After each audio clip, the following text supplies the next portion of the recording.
Welcome everyone to day 3 of the PMCO UK Finals 2021 full season. Myself, Alan, will join, as always, by Professor Tarzan, and also a quick nod to our partner Nemo TV, official media partner of the PUBG Mobile Pro League in 2021 season, and also Xiaomi, where you can enjoy that super fast and lag-free PUBG Mobile experience on Xiaomi's powerful Redmi Note 10 5G. But Tarzan, it was an interestingly powerful day from, of course, RESQ, who rose to the charts, but a not so promising performance, you could say, from some of those down on the bottom of the leaderboard, despite the chances being there.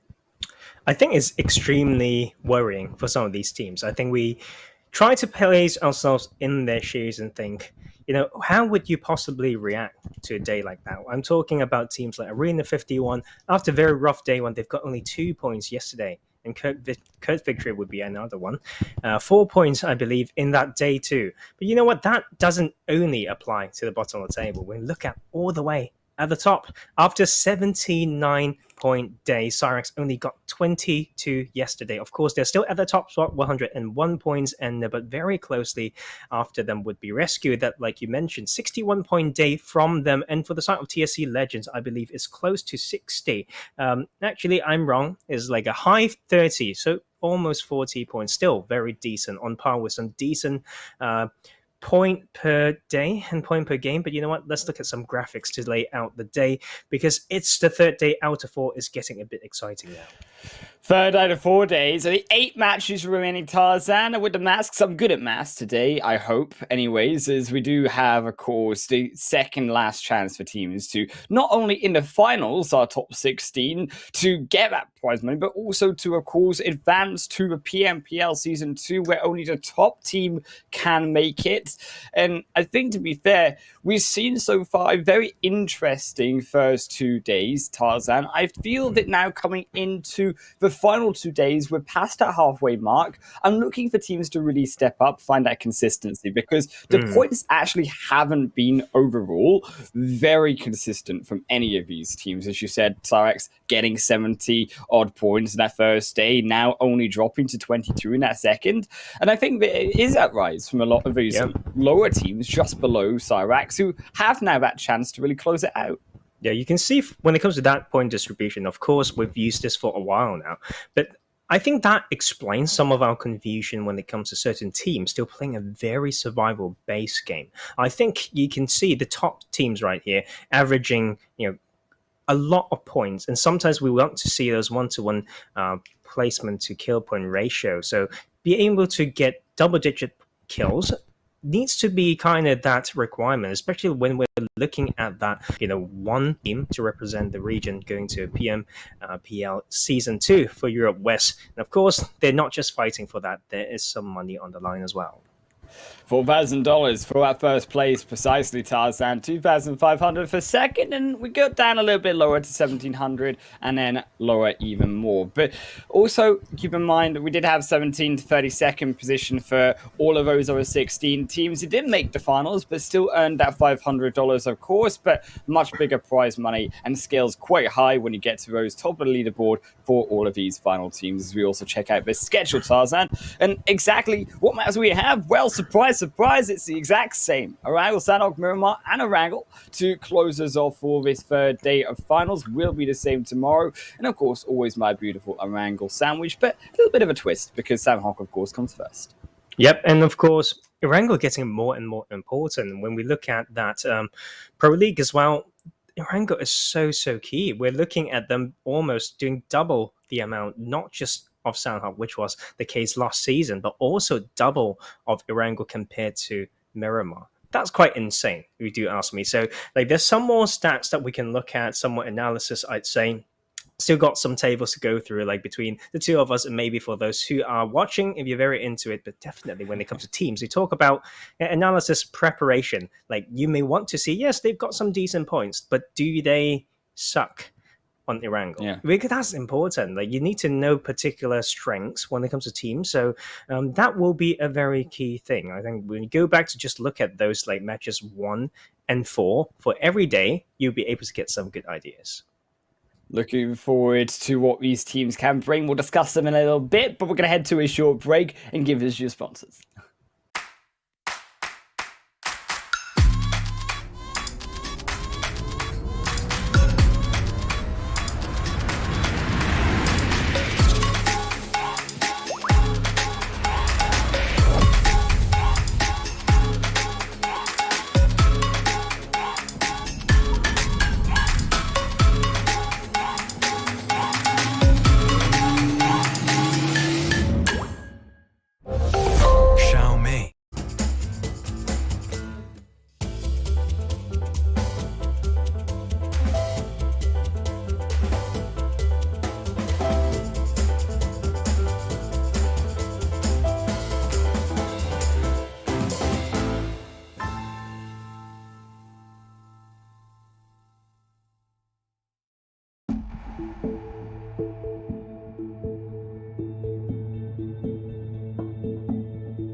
Welcome back, everyone, here to the PMCO UK full season. Of course, day 3 of the finals, Tarzan. And that was a short break, but now we get to discuss the teams and get into nitty gritty. And we talked about already who performed, but I also want to now jump into who can perform today in the present, not the past, not the future, Tarzan, but the present. And actually, specifically how, also not only realistically here that we've got possibly the rest of Syrax, RESQ, who can compete. I also think that when you look to that leaderboard, TSC Legends also stepped up a little bit when it came to that final day. Of course, you look at their 8th game, right? 1 chicken dinner, 14 kill game. Really put them on that leaderboard and put them in contention for actually grabbing also that first place as well. I think there's more to consider as well. Like, that was, of course, a decent chicken dinner. After all, they've got more points in day 1, right? So if they repeated what they've done in day 1, they would be leading the charts right now. So consistency is something that's lacking across the board, which, pushed me to think I can't really back any team up today other than just wishing them that they've got the power, they've got the force to be with them to play their best, because very hard to predict based on the past 2 days. Like, hell, for the whole tournament, I would say it's been a little bit hard to predict. A lot of shaky performance across the board. And if there's anything that I can pick, though, when it comes to a pleasant surprise, I would pick those 2 bottom teams to have a decent bounce back, so that we have more competitiveness across like the lobby. That will be KurdVictory, Arena51. Both teams only got single digits yesterday, not even close. It's like half of the so-called single digit range, without saying under 5 points, when the rest of the teams at least got 22.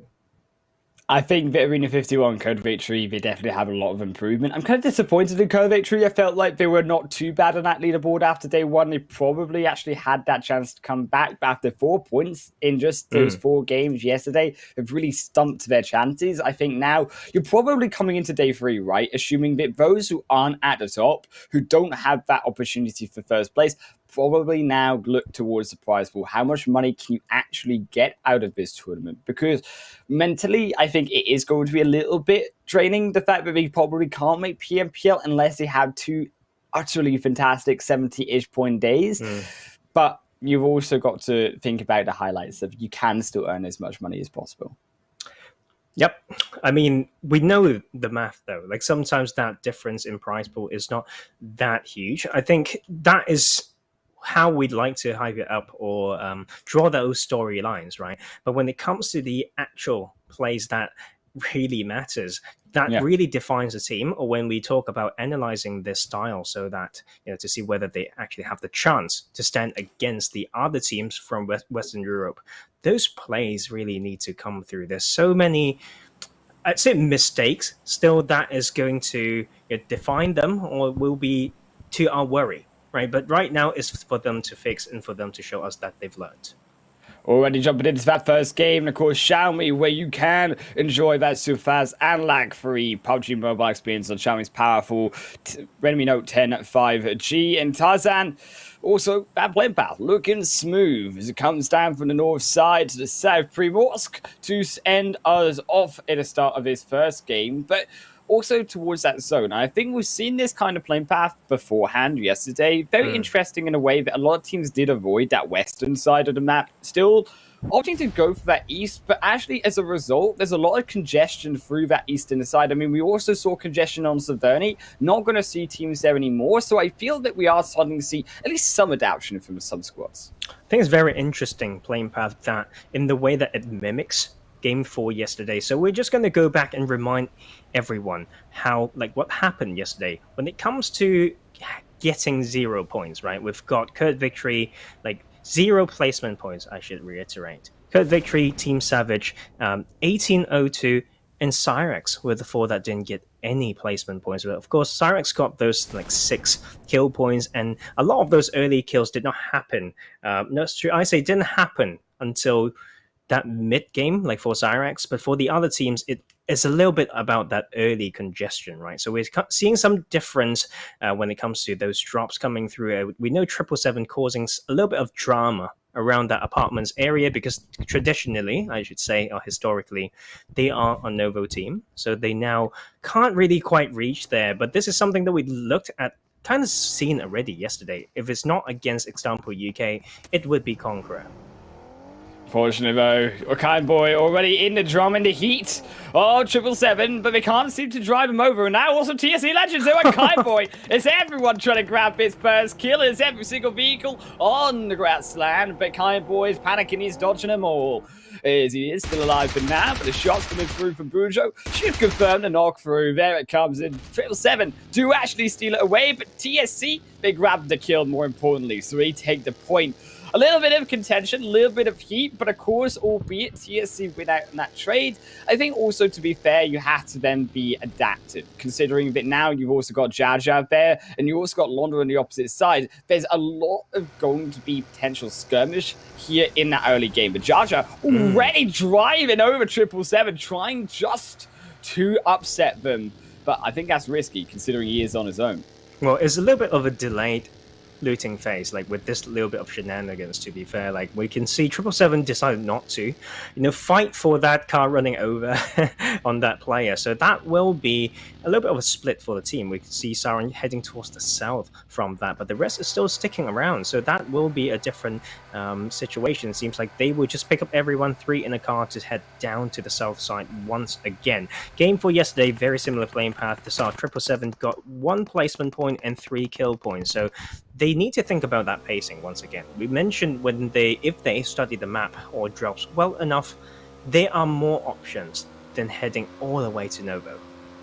I love this adaptation, though, coming through for 777. I think that it was very smart to be quick in that situation, because if you're not quick, of course, you see TSC Legends, they start to go on that hunt for you because they know that their TSC are that very aggressive team. So I think that, again, 777, but making those different decisions, albeit is going to be tough to try find that new location, you are going to feel at the beginning behind when it comes to that losing phase, but it's still not over. We're just in the early stages of game 1. I think with 777, they have made that right decision. Not so much so, really, unfortunately, for KurdVictory, because they are, again, missing their 4th player here, Tarzan, and they're not going to, I believe, have... Oh, no, there they are. A car is there, because I was scared, man. We saw Miramar yesterday.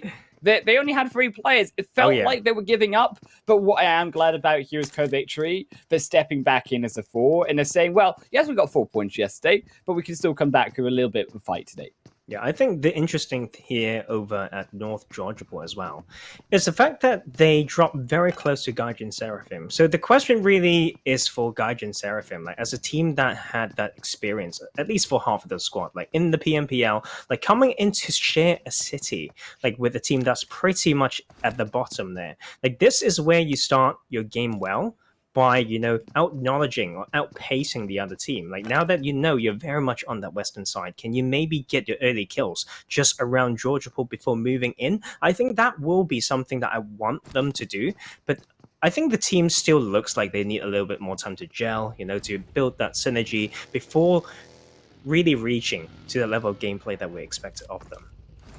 Syrax as well, stepping over in that South Island. Obviously have made that rotation through because the plane path wasn't so kind to them. Probably did dip around that western bridge. And they do feel a little bit behind, as we say, in that looting phase. I think that, again, we're probably seeing now, and I appreciate this, respect coming through in the early game, particularly in this 3rd day, because I don't really love to see all these fighting happen on the early start of the game. And I like to see teams try to go for survivability in the initial stages and then get that better position in the zone. I feel that when you start to see teams fight early on, it does get a little bit scrappy, and you have seen clearly already in these finals there was mistakes being made by teams making that lack of information and just going head first.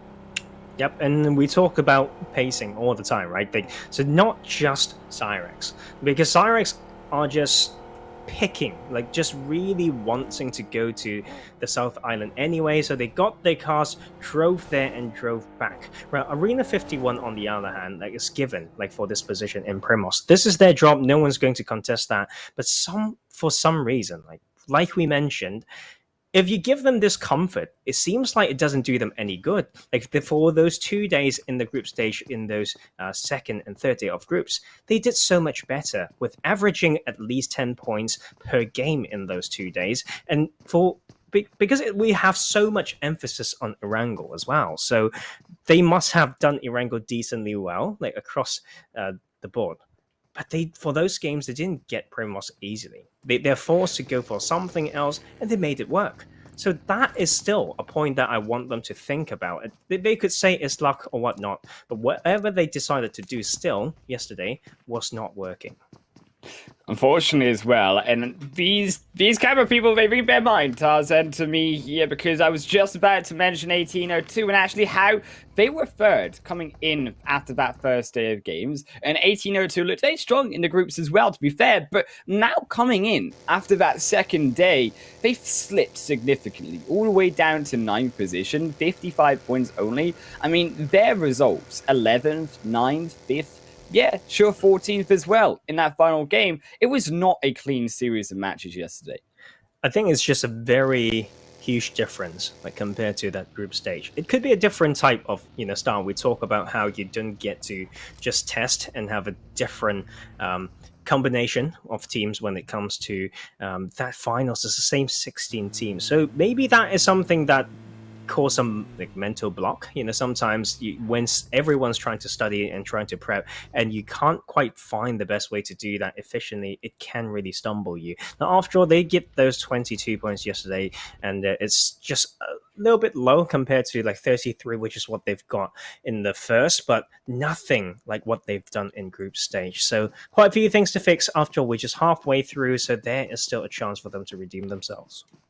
Also, who I think I'm most surprised, particularly about Erangel, we talked about those maps as well, was also Spill. And Spill, considering in that group stage, right, they picked up plenty of chicken dinners on Erangel, and they looked really strong. And I think that Spill really surprised us, particularly coming towards the end of the group stage, about how strong they were. I mean, I've obviously had the gratitude of watching them previously in summer, also in their own scrims and tournaments, but I've actually expected a little bit more coming through from them. Of course, they have made finals in their first bout at PMCO, but I'm looking forward to that little bit more. I mean, yes, they're at the bottom of the leaderboard, but we always say, and I want to be positive today, I'm going to try my best, Tarzan, that 14th is going to be somewhere where there is a lot of growth, and there's a lot of room still to climb up, and I think that Spill can do that. They just need to try, I think, hone it together, because when it comes to their rotations, that's been the thing that's really been letting them down. Their rotations have been quite poor when it comes to that mid portion of the game, and I want to see how they can start to improve from that and try to be a little bit careful when they're coming into zone and giving that respect that is deserved of other teams. Yeah, I mean, they've got the ability to, right? Like, they were ranked 5th when they qualified for the finals, and especially that 60-point day in the second day of their groups, that was really leaving a good impression, but they need to be able to do that consistently now that we've got that phase 2. Going over to the southwestern side a bit more, Gatkafield's definitely in there. We've still got Therapia in, and that whole Pochinki city is in. I think this is slightly more eastern compared to the other southwest circles that we've gotten in the past Island Wolf, and that allows quite a lot more power positions to be played, around Potato Hill and all that segment from there all the way to the coastal line. So quite forgiving, if I do say so myself. I mean, if they really want to hang, they can go all the way to the top, to that northwestern part over in Everest. But so options are definitely there, and we can't know for sure where the next one's going to go. So maybe mid-zone, or should I say scouting within the phase, is very important. So the conventional move, like on the new circle, then you move to a new spot and you stop if it looks good. Like that type of, thinking and macro plan is getting a little bit old and maybe not quite flexible enough. Fortunately, as you know, two are going to lose down once RESQ. That fight was around them, and also Conqueror seemed to be joining into the party. But I also want to quickly highlight as well the fact that also you mentioned these power positions, but all of these power positions, including also those woodlands and those ridges just towards the south side, besides Quarry, also on the edge of the zone. Every single power position that we have talked about is on the edge, in whatever direction it may be. And I think this is something interesting for these teams to say, do you play that edge style, or do you go for that more risky play towards the center and try to play for the center of the zone, because that center itself is going to be really quite open, to be fair. I mean, yes, you've got, I think, the side of the shop six, you've got a little bit of Gatka to contend with. There are some buildings there for protection, but it's not nearly as safe as those edges, as we say. Yeah, and I completely agree. I think the key thing would be to find some of those positions, although being on that edge still give you info towards that center, so you can almost for sure know, or with high level of certainty, to know that that is maybe the next place to call home. But on that kill feed, of course, we've seen some casualties coming through already. Example, UK, the first one that we saw earlier, but Woman for Victory will be suffering at the same time. And a little bit of crash between Team Savage as well from their position against RESQ, which makes sense, like they're holding a western side compound, and then RESQ is a South Georgiable team. So we need to find out what's going to go on. This could be a little bit of that stalemate, if I do say so myself, and very prone to third party in a way. If you just focus on the other team that you already know is there, shots can come from the northern side for those who pulled through from Headshot Hills or even from the Church of Pochinki. So it's still very volatile, and we are waiting for that shift. Crazy, to be fair, for Gaijin's rotation. I didn't think that they would go for something so wide all the way to Rozok from North Georgiapol, but this circle is pretty nice to them. They may be the first one who can get to that Potato Hill. That is an eastern shift with basically all the water gone. I'm really worried now for these teams on that western side, though, Tarzan, because you go potentially in Pochinki, that could be an option for you, make SLA more northern rotation. Coming down to the south, though, that coastal line, I think it's a little bit harder, and considering that if they are going to be late, they are going to be far from entering into zone, it's of course going to be natural, but you're going to have to fight your way in, because all of these teams, they're already in those locations. Unfortunately, Uncle, they just took that position away for 777, but they're still looking for that fight, and Brait on his own will be Uncle Saintvo tapping down UV. For now, already going to be one down, but also Uncles. They are one down too. Also Triple taking through Team Savage in the backdrop of that kill feed. And a revive, more importantly, comes through onto Sauron. But Saint looks to be cooking another one. Will it be on target again? I think it's worrying the way that 777 is playing that one. If they really take that aggression upon the knock, the Uncles can get so much done, because like 777 is not really in place to protect their teammates. The support's extremely far. Boss need to come in, although they're still going to hold this one. Boss trying to get those angle, not easy to deliver though, especially if he ever get crashed. So I think parking the car in the right direction is important. But TSC, they've got a decent position. They want to rotate even further, and now that's a crash. 2 for 2 at the moment, but it's just knocks. Fortunately, TSC, though, for them, they are knocked. But the other side of that, the gratitude of also taking through those knocks onto Team Savage. So actually, they're able to buy some time. But Team Savage, they are up quickly. And Paraboy is looking for, again, another series of knocks. Londa does take now Brait back as well in the kill feed. So still the fight between 777 and also Uncles playing out. But for now, also TSC Legends, they have that stronghold. They have all, again, 4 members back up health. Being with Paraboy going way far out, I feel like almost Team Savage are trying to dip from this fight, but where are the vehicles, Tarzan? When you said Paraboy is so far away, you're literally giving yourself only that option to fight, but Paraboy not there if TSC, they decide to push. And I think they could find that angle where Paraboy can't take that fight, and neither can really Uncles, because that angle where they can't help Saint and neither El Chapo Uncles going to be why 777. They just outplay them when it comes to Uncles missing out on their own positioning. Yeah, and Boss is just from that watchtower allowing that crossfire and will continue to hold that spot. Like, this one is going to be interesting. That will be it done. If they know the kill feed, they know it's just one on this side, because the off angle's been really showing his position for the flank. Here comes a crash. That will be one to return, but that is not going to be anywhere useful. Paraboy on his own on the outskirts, too far to support. Oh, and unfortunately, another 2 knocks against him. Paraboy is not going to be there as well. It's a trade, 2 for 2. But as we said, Paraboy, outside of the fight, it creates problems for them because they're not playing really as that 4-man squad. And this is, again, the problem that I talked about at the start of this group stage. Yes, you can go for these wide flanks. They can work, but you need to be an angle that is the most effective angle for your team.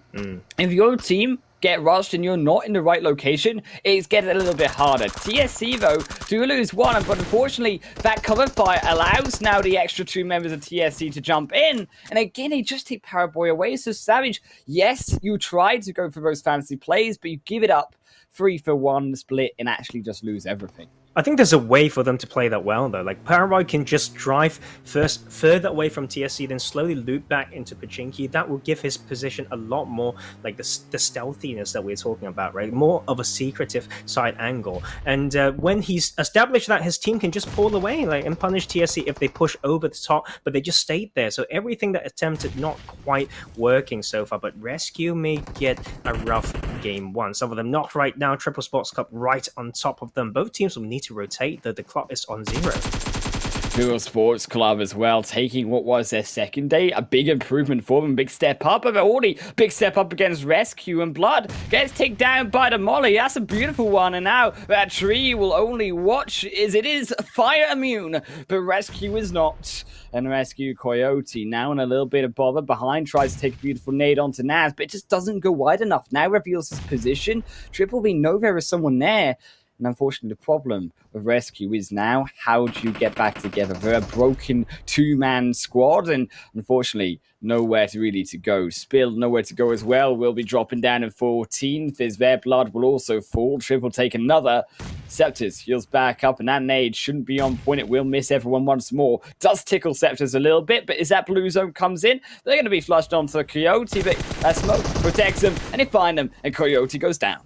I think there's a way to make them more efficient, right? The idea's there, definitely, but it's one down. Like, no, it's one up, I should say. It's time to go. Look at the zone being so painful. That is the hesitation there that's costing them so much. Of course, the Met's still there. They can still come in with the blue. On the other side, Prince is not so lucky, and Syrax once again have a tough start of the day.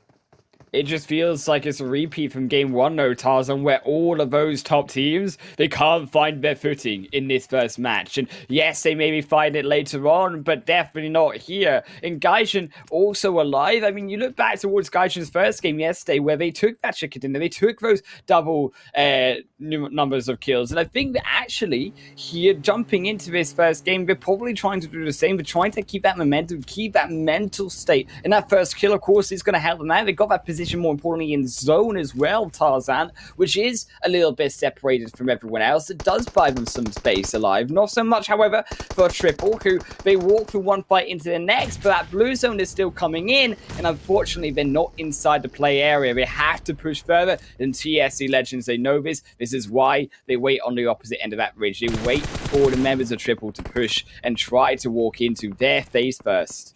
Very tough one as well. Resnov's also not trying to scout further and wider. That is the issue as well. Like, just not having a bit of a split decision coming through. That was just a little bit tough. Maybe the smokes for there for the scout to get something done, but Bevolv catches that funnel. But you know what? Like, this is important for TSC Legends. Like, after all, I'd say they are still one of the most consistent. They are consistent when it comes to confidence of play. Try to say that, because Syrax, yes, huge day, but yesterday they play almost a little bit chicken in certain scenarios, like when something's like stuck in their heads that doesn't allow them to execute the best play. But 5, 4, 3, 2, 1. Very tough zone, I have to say. It's go time, and not easy to scout in either. A lot of times spend too much looking at each other. TSC might be one of them, but the entry spot has been established. The 1-3 coming through. Triple wants to open with brute force. They are trying to open with brute force. They have to, Tarzan. That zone went away further once again from them. They've only got 3 members, so it can't make that fancy 3-1 split like TSC are doing.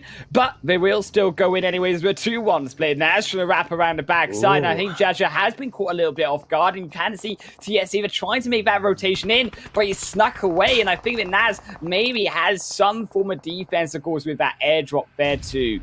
Arena51 still alive up against 777. Also need to both make it inside of the zone, and this is why also 777, yes, they're looking for the fight, but they're also, as you can see, trying to make their position inside, and they will just take down Triple. They upset away. Sauron takes one. Boss takes down TSC. It is that third party that comes in, takes down Triple Sports Club, and TSC, they ain't looking so hot either, but neither are 777 right now, as those 2 knocks came through in revenge. And that is important for some of these teams, and maybe third party. At the start of UV, just like waiting a little bit, need to get that pickup. Not going to be easy though. We'll slowly grab that revive. So comms extremely important, and in that position, very interesting to see teams not wanting to go to a more like high ground, more middle position. I think that is maybe a map knowledge issue. Like there's still very strong roster they can take, but that hesitation is definitely there. Conqueror is about to be on the rise, and it's about time if they can actually do that.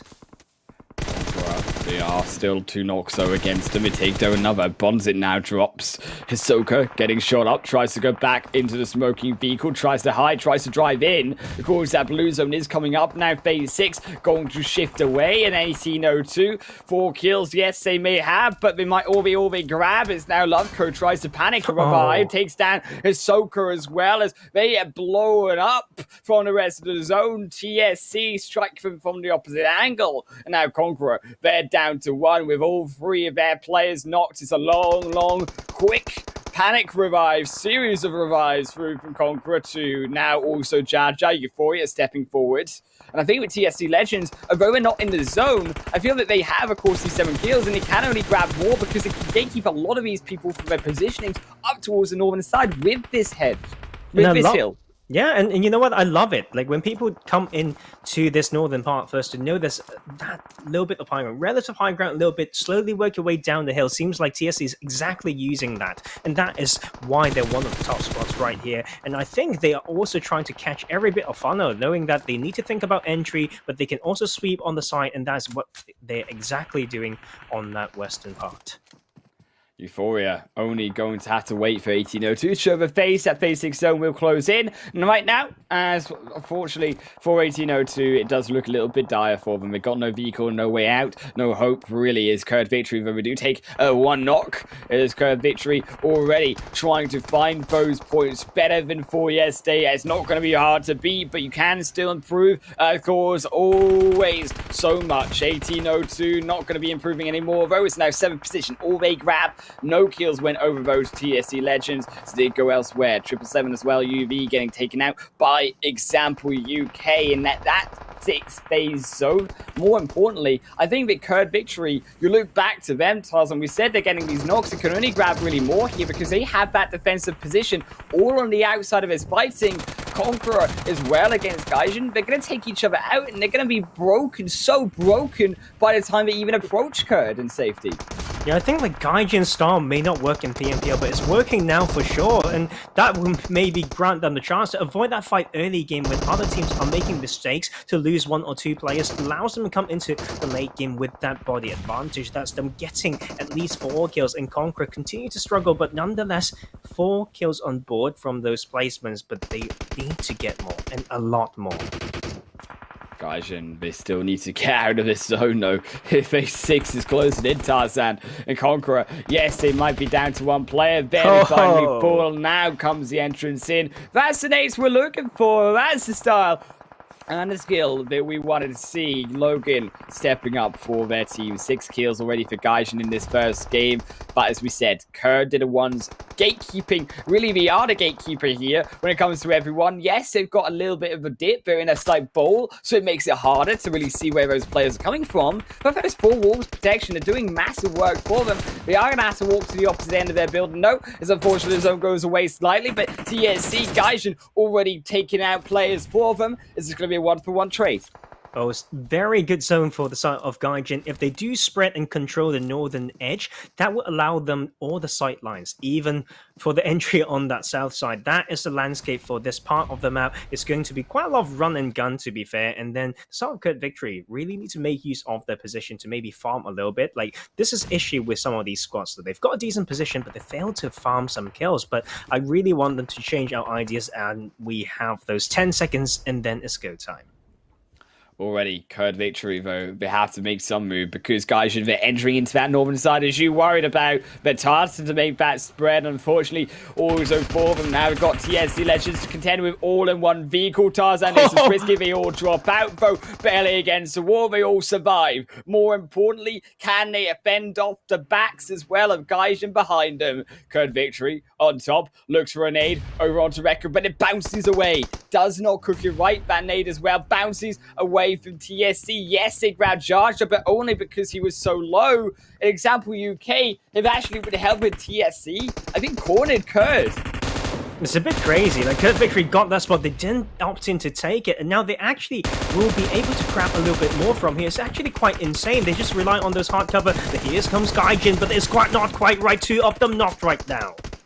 Already though, Kurd is still keeping control of that building right in the edge of that zone. There's now also 777 down to only one player.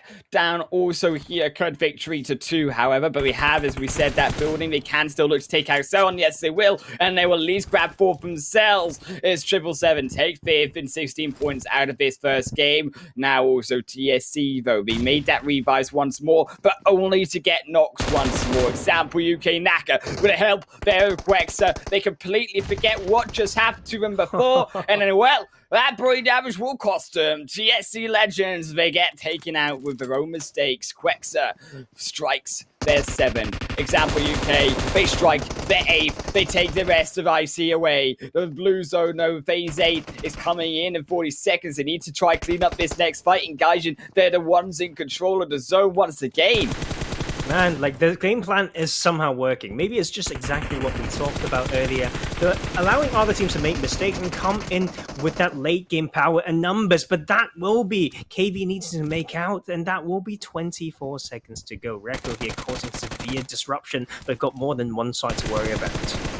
They still have to move up that hill though, Tarzan, and those smokes, they don't make it easy. Neither do Gaijin. Cronus takes away Reco. Now they find one straight back though. Naka on the back of the revive. Don't think he goes for it. Think he tries to take down another. Yes, he will. Snaps back onto Kurd. Second is all he's going to grab though, because here comes Gaijin. Lord comes into the shack as well, and they clean it up. First place for Gaijin once again, Tarzan. And I think, of course, we start to see Gaijin in the start of this day really step it up, but I'm concerned. We've seen this before. Can Gaijin keep this up?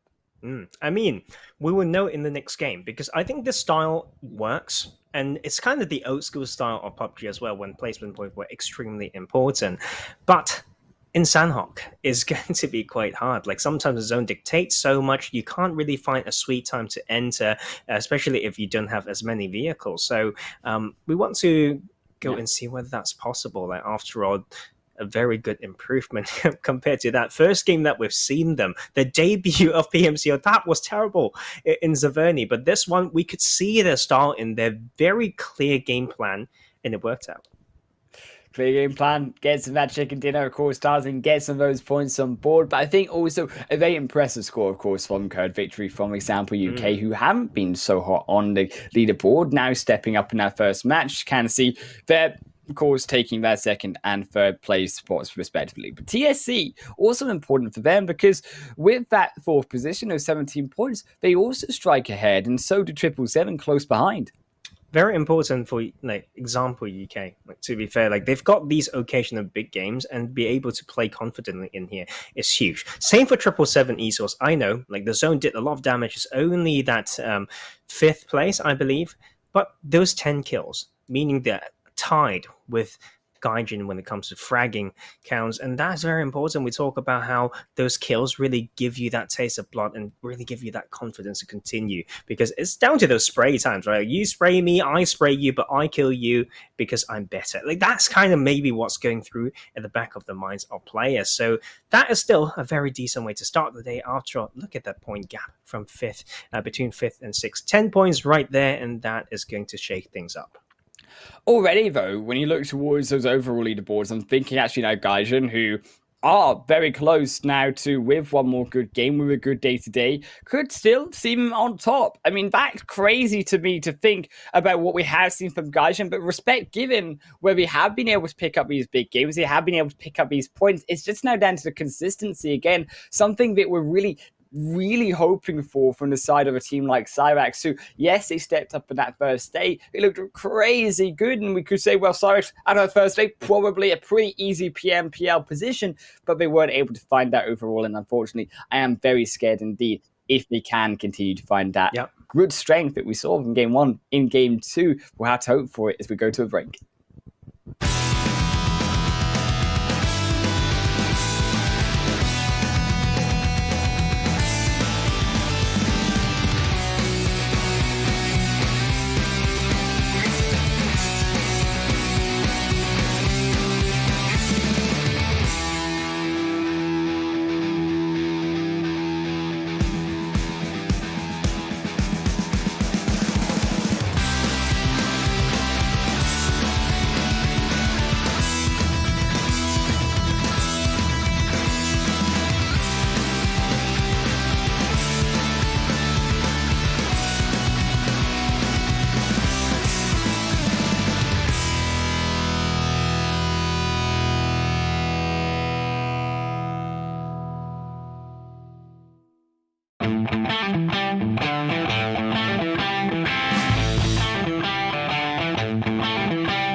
Welcome back, everyone, to the PMCO UK Finals 2021 full season. Myself and Professor Tarzan here alongside you for the action, and as well as our beautiful sponsor Xiaomi, where you can enjoy that super fast and lag-free PUBG mobile experience on Xiaomi's powerful Redmi Note 10 5G. Tarzan, powerful performance from Gaijin Seraphim, though once again, a second day in a row, they secure that first game chicken dinner, again high amount of kills, but can he keep that up? Because now it's up to them to find that consistency. They're very close when it comes to getting to even that pole position on the leaderboard.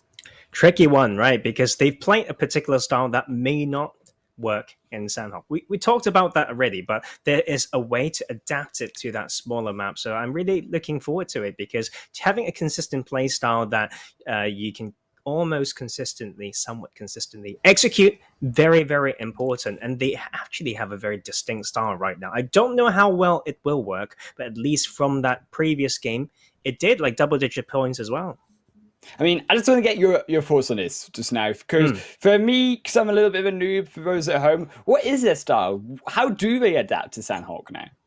So it's actually not that hard to adapt to Sanhok. I think car priorities are important. When we talk about early phase strategic tanking and going for the white side, you just need to make sure, one, you have your research down, because the definition of those white rotations would be a lot harder on a small map that's already, allowing everyone to practically go everywhere. So if you don't have that info, you cannot define what's a white rotation when it comes to avoiding fights, right? So that's number one. Two, get those vehicles, because if you want to tank a little bit early zone, no problem, but that transition requires you a very quick one, and then you need to maybe send one to look at one center compound, kind of half guess it. If you don't have to, please don't, and then you can just crash, maybe take a center compound play off that. So that will be my way. It's pretty brief, but I hope you guys would understand that a lot of that came from the size of the map, really.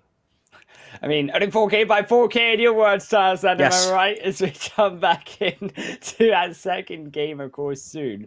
I think also you look towards that second day, and only the first day here as well, to see, well, who did really take those points. And to be fair, it was RESQ who, coming into Sanhok, coming into Miramar later on tonight, who did take those big two matches. I'm wondering, can they really continue that, and can they keep themselves in the top of these overall standings as well? Because yes, they didn't have a good position, should I say, here in the first match, and neither did Syrax, and as a result, TSC Legends were ahead of them, with now Gaijin, as we mentioned, 777, right on their heels.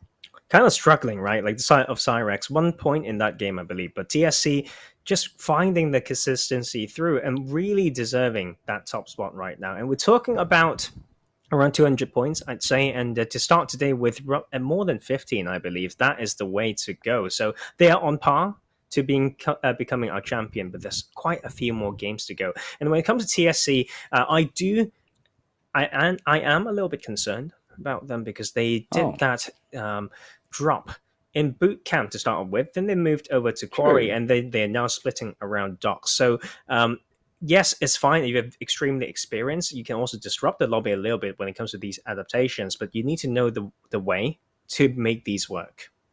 I'm also impressed, actually, that 777 Esports are on par, very close to the top of that leaderboard, but unlike the rest of those top four, they've never even got a chicken dinner here, Tarzan, and it's all come down really to their kill points, because yes, they are consistent enough when it comes to their placement points to be here, but almost 50, and of course they have got more kill points than even Gaijin ahead of them. Yeah, I think they are happy with the points, just based on my understanding of the team as well. Like, if they've got a game with decent points and with decent kills, it should get them hyped enough to continue. If you give them a chicken dinner, though, they can completely take off. So we don't want to rely on those. Of course, it's important to find your way to channel that energy anyway. And KurdVictory actually have a huge bounce back after the one. Yes, the zone did a lot of that, but they did, and they were able to grab some kills and make sure that they funnel and push so many teams away by playing that compound. I think the Uncles as well, one of those teams who we started to see that rise. Triple Sports Club started to see that rise. Even Wizard Esports to an extent coming in yesterday with some nice matches. But also because they are slightly so far behind, I do worry, can they really be able to, as we say, find that position at top? Probably not I think now, as we said, it's about that prize money. Really, it is now between those, I would argue, 5-6 teams that are pushing at the top of that leaderboard who can take that one spot. Because as much as I would like to give hope to everyone, and as much as I'm trying to be positive here, there can only really be one winner. And I think that, of course, with this specifically here, TSC Legends taking through now 115 points, you can see them really starting to push that lead ahead and starting to challenge the rest of these teams to catch up.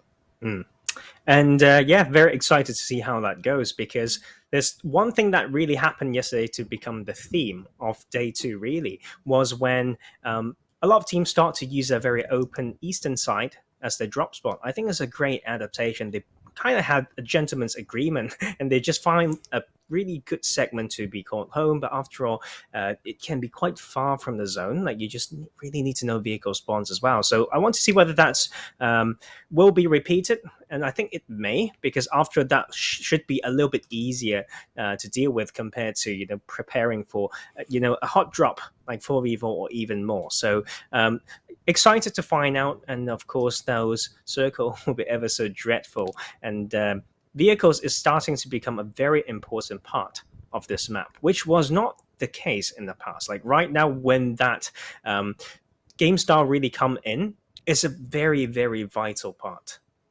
Very vital for these teams as well to find that good consistency. We said maybe find that good game for KurdVictory as well, coming hot on from that first match. Tarzan as we drop through onto the second, and of course I am excited to really see can KurdVictory step up. I mean, they've already of course got more points than they did in that second day. Little bit of a yikes coming through from KV, but I always respect a good game, and I think that they can find when they start to play on those good positions late game that they can take those points away from other teams.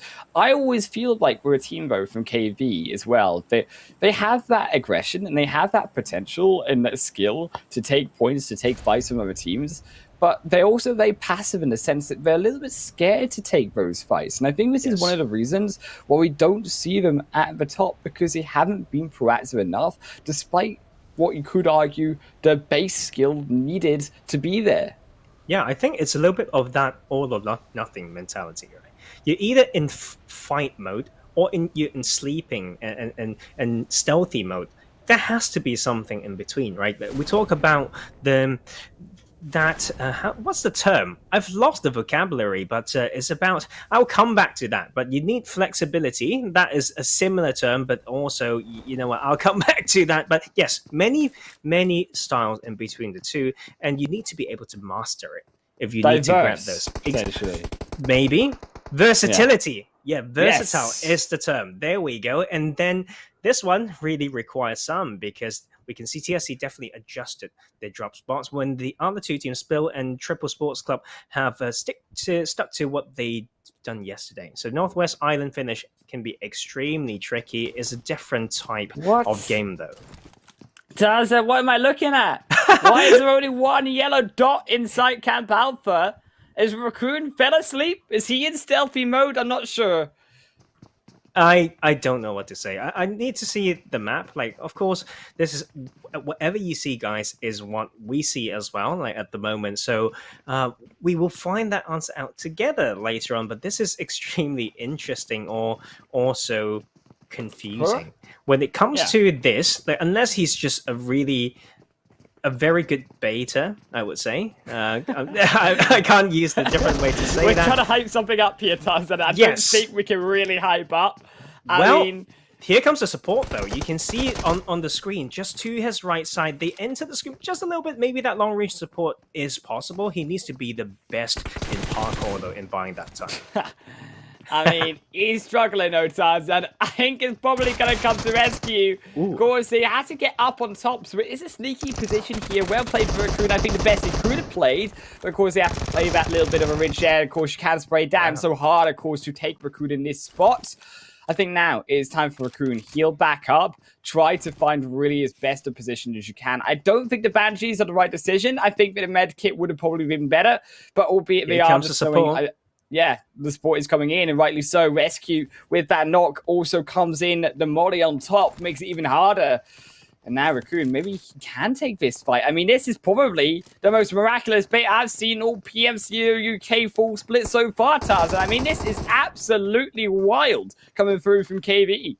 I mean, it was good. He bought the time. Definitely a Raccoon for sure. Like, that's what he did right there. Just bought so much time. And I love this. KV is playing confidently and making sure there's support. But two to align for one angle. Not quite sure about that. Sometimes you do need more than one. But Raccoon is very conservative. Just don't even want to use that first aid when he could have just healed up and caused more damage. But now RESQ need to hold this down. On the other side of 1802 clashing with the side of Syrax. So we may get to watch that a little bit, but look at that beautiful nade. That is tequila. That is yummy.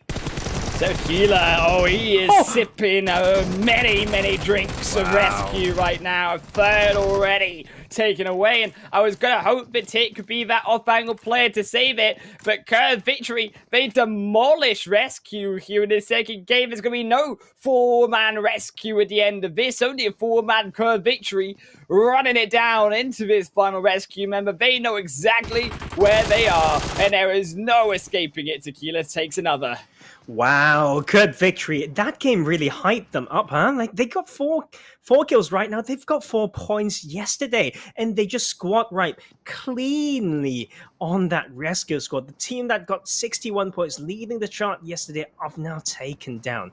Man, that is a very interesting one. Yes, and of course, we couldn't see the support, but the support came in, and they made it work, and that was clean. This side, though, Syrax, don't get forgotten, and you need to start to find yourself with your plays. We know this segment is where they like to control. 1802 is not a spot to underestimate, though.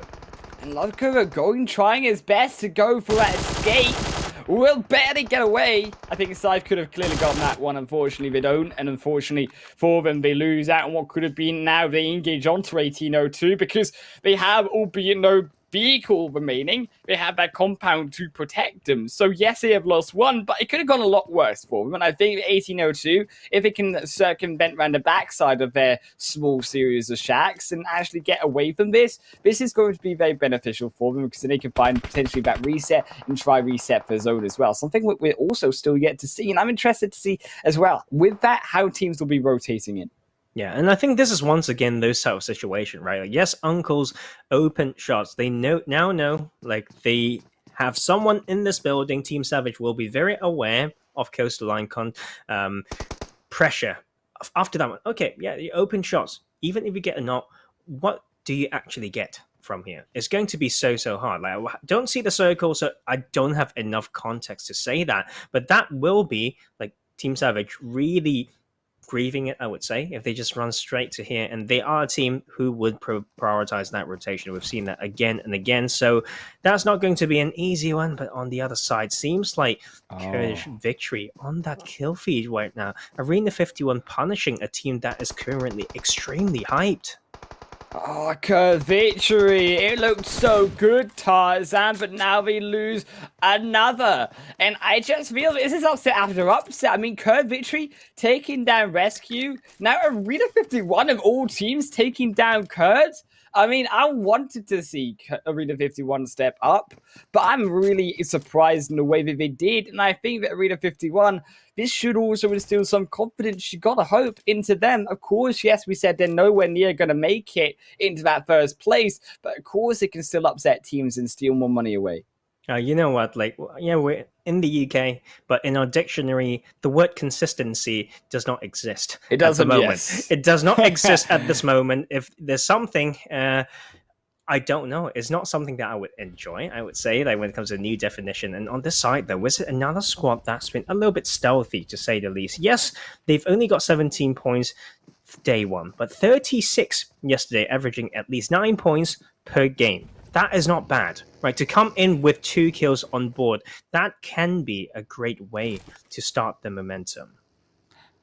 As well, here towards that northern side, I think this spill already a hard game for them. I mean, Wizard taking 2 kills away.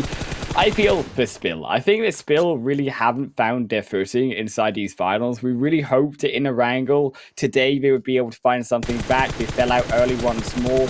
I am concerned for them, and I think that it just doesn't feel like cohesiveness as a team is there. And we talked about also the fact that teams needing to play as that 4-man, but they just don't really feel like they're on the same page. Yeah. I mean, sometimes it's just very weird. Like when it comes to why teams play that way one day and completely the opposite the other. I think right now it's still almost.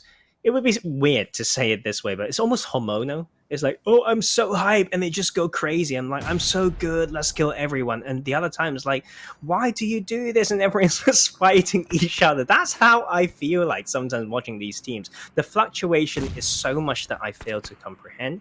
But I think it's also very human, right? The scene is growing, and sometimes teams need time to find the synergy, not just in their playstyle, but in how each other work.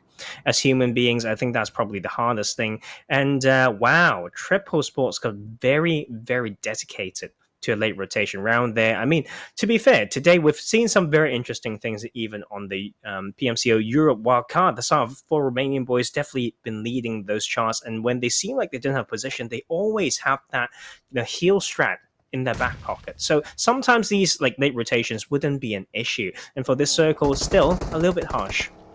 Albeit harsh as ever, Wizard, they do try to close in, but Golden flushed away for now by Spill, is diverted once more, but it's still 3v2, and Deco, Real Joker, and Dragon all on the opposite end. Kelly Boy continuing to try to defend there, but I feel that just here, Spill. They're in a position that is always going to be very difficult. Yes, they're going to be close-ish to that zone. Of course, they are inside of it. But yes, they're also going to be away further from these teams. More importantly, should I say, coming in. However, I just feel that, again, Wizard, they also should be cleaning this one up a little bit quicker, if they can be that slight bit quicker. I think that they are playing a little bit too passively when it comes here, especially considering that they know clearly both of them are split in separate buildings. You can just 3v1, ideally, one member of Spill and just take the other. Yeah, just use your numbers advantage, right? And just know the building. I hope they know that there is a spot like this that they can play, and use your numbers advantage. Like, that's it. Be close enough to trade if there's anything, but don't be too close that you just get naded together, right? And I think that will be the idea when it comes to clearing and when you have the numbers. Still quite slow though. Kelly Boy is using a bit of a sneaky one. So sneaky that he can't even pull it off initially. Now drop down will be able to get more maybe, but the answer is no. Oh, that's so unfortunate. I think Kelly Boy, had he found that one quicker, he would have been able to take Dragon. Unfortunately, as a result, he can't take more with it. Unfortunately, they're also Golden going to fall though to Roy, man. It just feels again here that Wizards, they're not that aggressive team. They're not aggressive enough, and now we maybe even lose another. Here, the revive also going to be allowed through from Wizard because they made their own revive too. This is really concerning. I mean, that revive shot from Kelly Boy should not have ever happened, and there finally they do pick up their mistake. Dragon takes it. Now Roy, man, as a solo player in a 1v3, tries to free fire back, but now Dragon goes forward, tries to go find the bait, but does get knocked out. They lose another, and unfortunately now, yes, they take the rest of Spill, but we lost 2 for that task, and that should never have happened here on Wizard. That is the synergy issue that we talked about. There's a distance between the team. There is definitely a way to take down these solos without losing a player. The timing is so key, and when it comes to having that 3v1 towards the end, give one for the off angle, man. Like, it's down to these things. If you force the other player to play linear and allow them to do that, the shots can get lined up, right? But, you live and learn, and this time around on this side, example UK, a team that might be on the rise. Like, yes, they couldn't take away that compound towards the end, but we all know they love to fight. And this time, I don't know whether Conqueror UK are as ready, because they, for sure, couldn't stand some early casualties. Every time that happens, they end up suffering. Ari already knocked. You talked about casualties. Danoka may be next on that menu as well. Conqueror UK struggling here against example. They smash down Recco. That nade finds it around the edge of the rock. Kindboy does dodge it out though. Now a 1-for-1 trade. Snowboy going in, will confirm away Reko. Tries to find a little bit of an extra one, but no Naka from the long range and low ground. Will strike through the second. And Danoka on his own has to 1v1 Icy, but keep in mind it's an unfair player. And the second example on the backdrop, but will only confirm the rest of Icy away, be able to dodge out the line of fire. From example, inside now the compound. Snowboy, Ari, Hisoka, all now going to have to fight further back as, yes, Ari only gets knocked again. And unfortunately here, very, very low. Danoka is not there to help Tarzan. Yes, he has healed back, but he has abandoned his team and will have to abandon them further. I mean, going into this fight, it is insanely risky, and he's got an exit strategy already. Very, very hard. Like I think there's something wrong with the setup. Like we've seen teams coming into here. Why would you hold this? Like if you don't have a 360, it's just too aggressive. Yeah, like I think when it comes to the peak as well, like example UK just reacted very well, and I think that's the issue though. Like when it comes to third person peak or whatnot, like when you're so predictable in that position, that is going to be very, very hard. So for a team that has set up with the intention to defend that hilltop or to punish whoever come close, Conqueror UK basically choked that one. Yes, I know they're trying to play wide or whatnot, but it takes a lot to go for flanks when your teammates are in buildings, right? That would be the key thing. Arena51 may be able to get the joy of seeing them killing another team because Danoka's last one standing, still northwestern circle, extremely hard to play. Fortunately, Danoka tries to hold up besides Arena51, and thankful that Arena51 were not overlooking that. They could have just got themselves completely thirsted, but do survive for now. And I feel that it just all comes down to the thirsting of these players. I mean, you see the fact of Danoka going out for those kills. You see Snowboy going out for these kills as well. They don't need to play on these solo plays, Tarzan. And I think they're trying to be a little bit too fancy and trying to out-skill the other opponents. But as a result, they're not playing as a team. So, an example, UK, they stick together. They have these off angles like Naka taking down Snowboy with a surprise angle themselves. I think that it is unfortunate here that Conqueror, they're not really giving that respect to how teams are pushing up towards them. I think that had they just tried to defend that position, I think that should have been an easy fight for Conqueror to win over example UK, albeit it was not. Team Savage as well, holding still firm in the compound they started with. But my only concern is, this is only 4 buildings of loot, Tarzan. I mean, I am imagining they haven't moved so much since the start of this match, maybe just a little bit, but there's no way they have the loot capacity inside of their backs right now to be able to withstand a very long game in the multiple zones if it shifts up towards the north. Oh, well, like, I think it's true that they are not very well looted because that is their drop spot, and the other side would be L compound or trifecta, however you want to name it. So with them being there, I think this is where we may see them getting tested once again. They love doing these things where it's a little bit half-hearted, right? Not having a plan B. Now they're out of the zone. They either just go all the way towards for that rotation and having someone potentially shooting them from the back, or they would just be stuck around there fighting, not knowing when to go. I think that's the key thing with Sanhok anyway. And the reason why we say vehicle is the meta is it gives you that extra time. Like it gives you that time to tank a little bit and still be able to outrun the zone, and it will continue to go towards that north side. So half of these mountains are in play, and that will be ever so important. B will be very, very cautious though. They know that they can't come close just coming in to the sightlines of this compound, and they can still open fire. I feel like I've seen this before. B4V against Team Savage, like 2 very different styles. One hyper aggressive, the other one's just very defensive and reactive. 4x1 split. Whoever gets pushed in the particular building, I really doubt that the teammate will be able to provide enough support.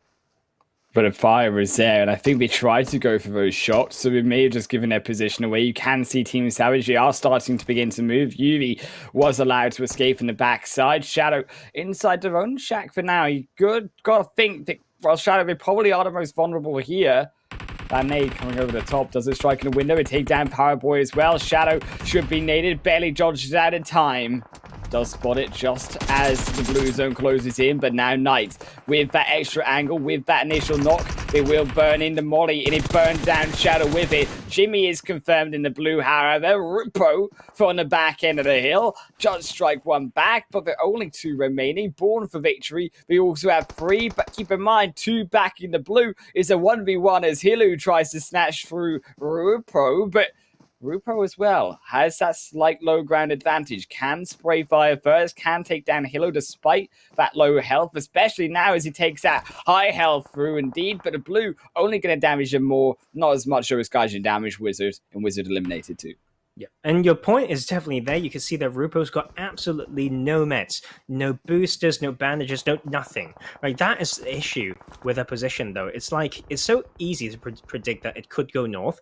I really don't think they have a plan when it comes to a north shift. Like, just stay around there. There's no timeline. There's no like ways to enter in. What is the reach that we could use? And those things will continue to be an issue. And they've got no meds for that as well. You just need to boost up a little bit more. Hilu got a lot more HP advantage, but the blue zone is slowly coming in. The rich advantage with that third person peek is on the side of UV, and that will be a 1v1 with no one in proximity. No, Abby actually is still in there, but a little bit far.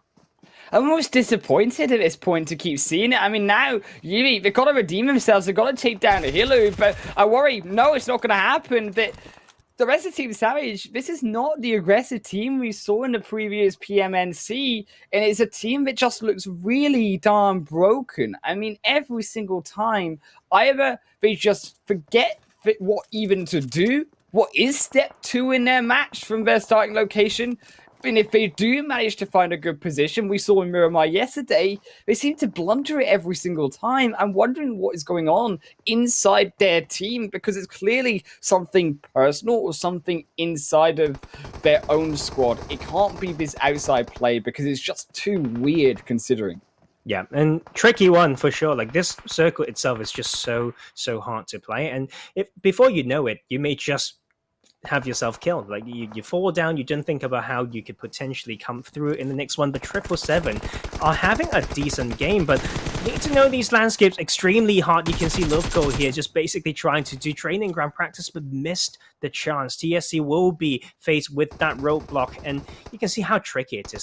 They need to rotate around it, essentially, and TSC will suffer even more in that valley, and that is the valley of death if I've ever seen one.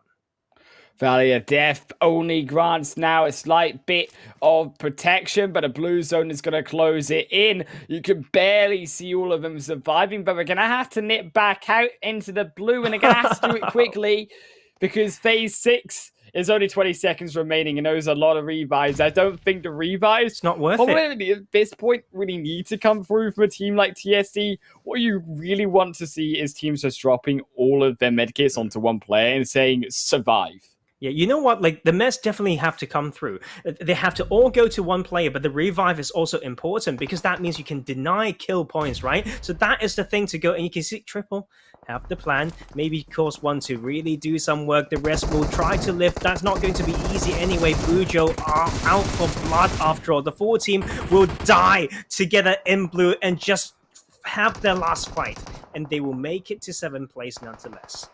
Oh, they'll run it through, but unfortunately no further TSC. They do grab, though, an extra 2 points. Of course, they were first in the leaderboard, so important for them as well, not giving those kills back to 777. So actually, as a result, they give nothing over to other teams, but they grab extra points. It's the best possible situation. 777 are next to fall as well. Just unfortunately cannot get out of such a dire ridge here in that ravine in between the hill of Sanhok, as we do still have Arena51 in the center. Danoka takes away Example UK, though, but it's Arena51 who steal the points, and Arena51 who take not only now to help a KurdVictory down, but also probably has spied through the rest of Conqueror. Danoka barely getting on out of there, will die to the blue, being so far away, unfortunately. Do they give a point away? Don't think so. Should just be another one lost. Well, if they can't pick themselves up, the gods of PUBG is here to give them one. This is where they fought in phase 1, and they got the circle going over to them. Now, at least 17 points in their pockets from that one game. That is more than they've ever gotten in the last 9 games. That's how crazy it is. So if this can't bring you back in the tournament, I don't know what can. There's still a long road to go. Still a long road for Arena51. They still need to win, of course. I mean, everything is given to them. It's albeit a solo example and a really difficult rotation in from 1802. Barely on the edge of zone. All 4 players alive for Arena51. It doesn't get easier than this for AR51, and they do take down one regardless. But it's a 1-for-1 trade. Probably not the way they wanted this. Finally, Cute gets knocked though, and only Loveco to drop. I think this is probably going to be a sneaky one already going through to Arena51. Kindboy barely edging into zone with that sliver of HP. But immediately, as soon as they get spotted, should be able to find those confirmed kills. But can really here, example, UK strike one more point, because it's now Arena51 they dive on into the blue. Maybe they give up their position here for Kindboy, who is healing, albeit slowly, with bandages. Could still sneak one away, but I think maybe he's missed this opportunity now. Arena51 back to the team. Well, still a huge game for them, for both teams, to be fair. Example, UK, you can't imagine getting a better ending than this, like knowing when to come in. And that is Xerox trying to go fancy right now. You finally got your break. And you know what? Just cherish it and stay informed. And then that is not what you want. That is them giving away another kill. So you know what?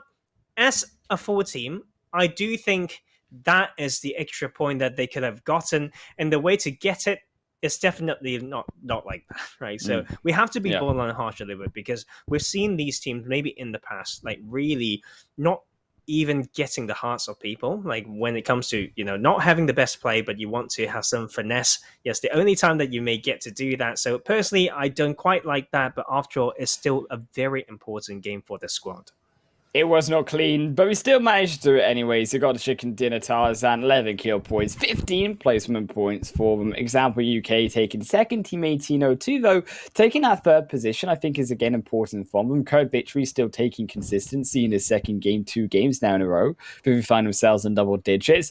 Also though, the rest of 777 Esports taking above TSC Legends, and I think even though TSC Legends, they didn't grab a lot of points, they don't have to worry too much, because look where Syrax, RESQ are, but nowhere near all of them, and neither are Gaijin, so it's only going to be an increase in that lead, despite the fact that they didn't do very well themselves. I mean, this is again a repeat of all of these top teams on that leaderboard.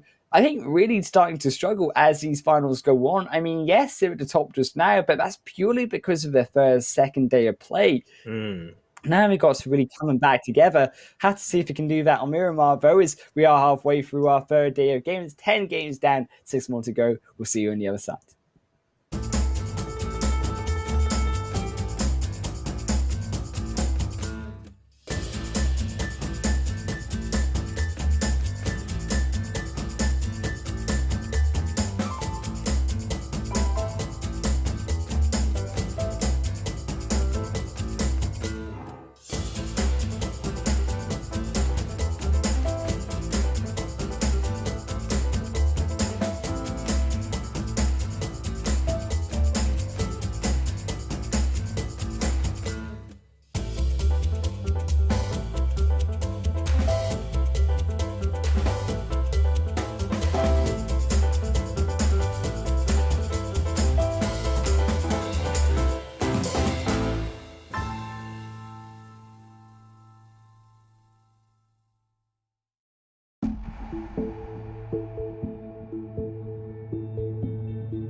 And we are once again here, Tarzan, for the PMCO UK full split finals of the 2021 season. It is already shaping up to be quite a series of upsets today. I mean, we've seen guys just taking the first game, taking albeit Arena51, take the second now, and I think giving way for a lot of these teams when it comes to those overall standings, Tarzan in particular, to rise up to the top. But TSC, albeit taking that lead and only growing, can they keep that up though?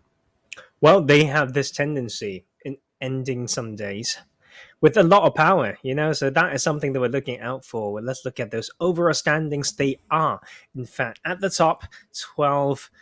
No, not 12 points per game. I'm tripping a little bit. Is it 10, 12? Yes, it is 10 points. What am I doing? That is 12 games that we've played already, guys. And oh no, I am wrong. That's just 10. Wait. Where's the math? Okay, God, I'm really tripping. Yes, 10 games. It's okay. It's 10 games, right? But I got you.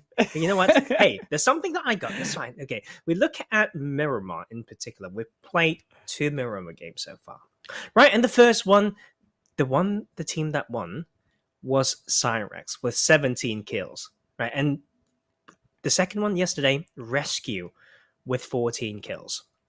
Both of these teams been doing not so well, and that is actually a very light way to say it today. So they need to maybe make use of this game 3 to make it count.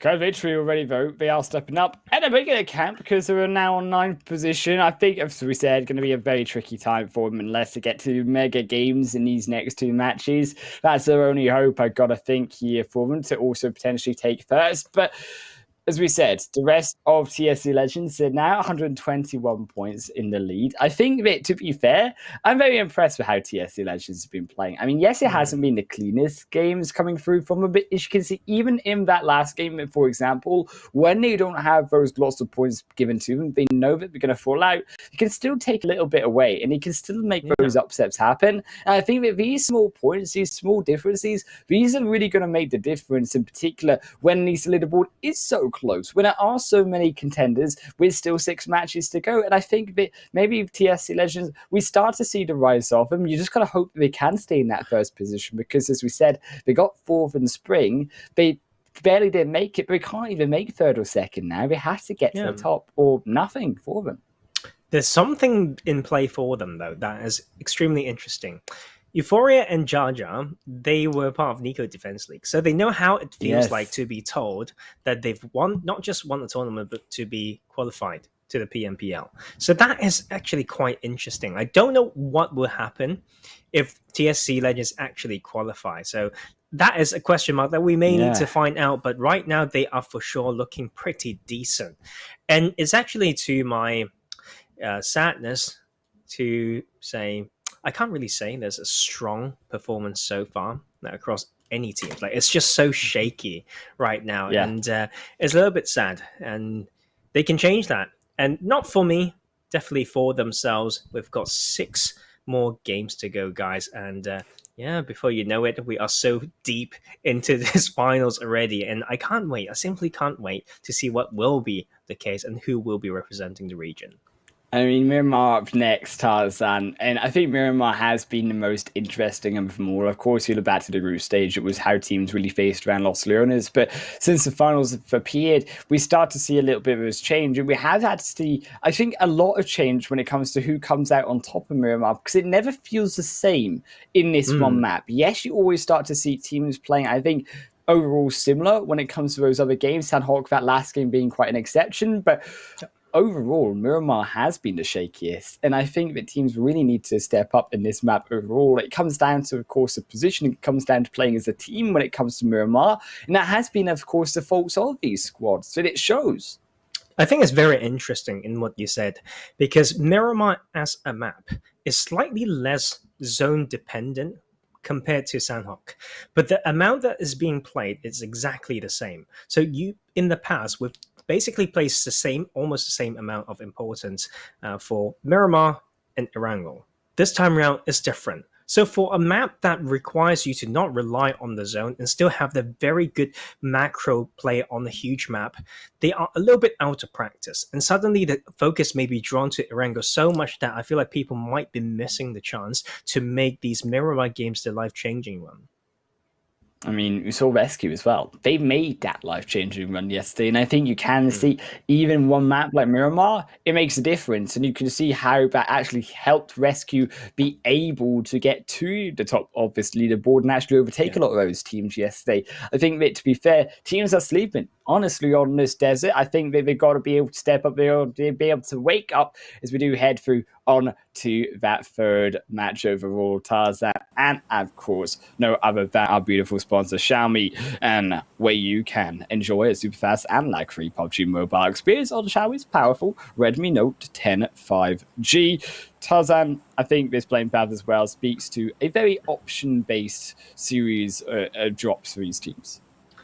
Very, very interesting one, I'd say, because we've seen a lot of teams being forced to go south, like in the early parts of the tournament, right? And suddenly it's got opened up to them. It's like they don't know how to use what's been given to them. Yes, they go back to their normal drop spots, and some of them just fail because some adaptation being forced through as well, especially with RESQ potentially coming in and just making the San Martin Hacienda dynamics very different. And we see maybe that is why Conqueror might be struggling a little bit, because very close to them they've got TSC Legends as well, but TSC is not scared to make some adaptation, and seems like that will be a simple same triple of those teams around that area. But yesterday, though, they respect that position very well, and they have not had much early fights. Day one was absolutely different, and this time round, I'm just going to look at one team, Team Savage, to have their break. Yeah, because they go to Tor Akomada. We mentioned this. I'm not even jinxing them. Yes, this is their drop. They should know how to rotate into the zone. And with this one here, they will not be touched at all until maybe mid-game, and they need to transition into that very smoothly. Northern Zone as well, they should take this one with no problem if they've done their homework.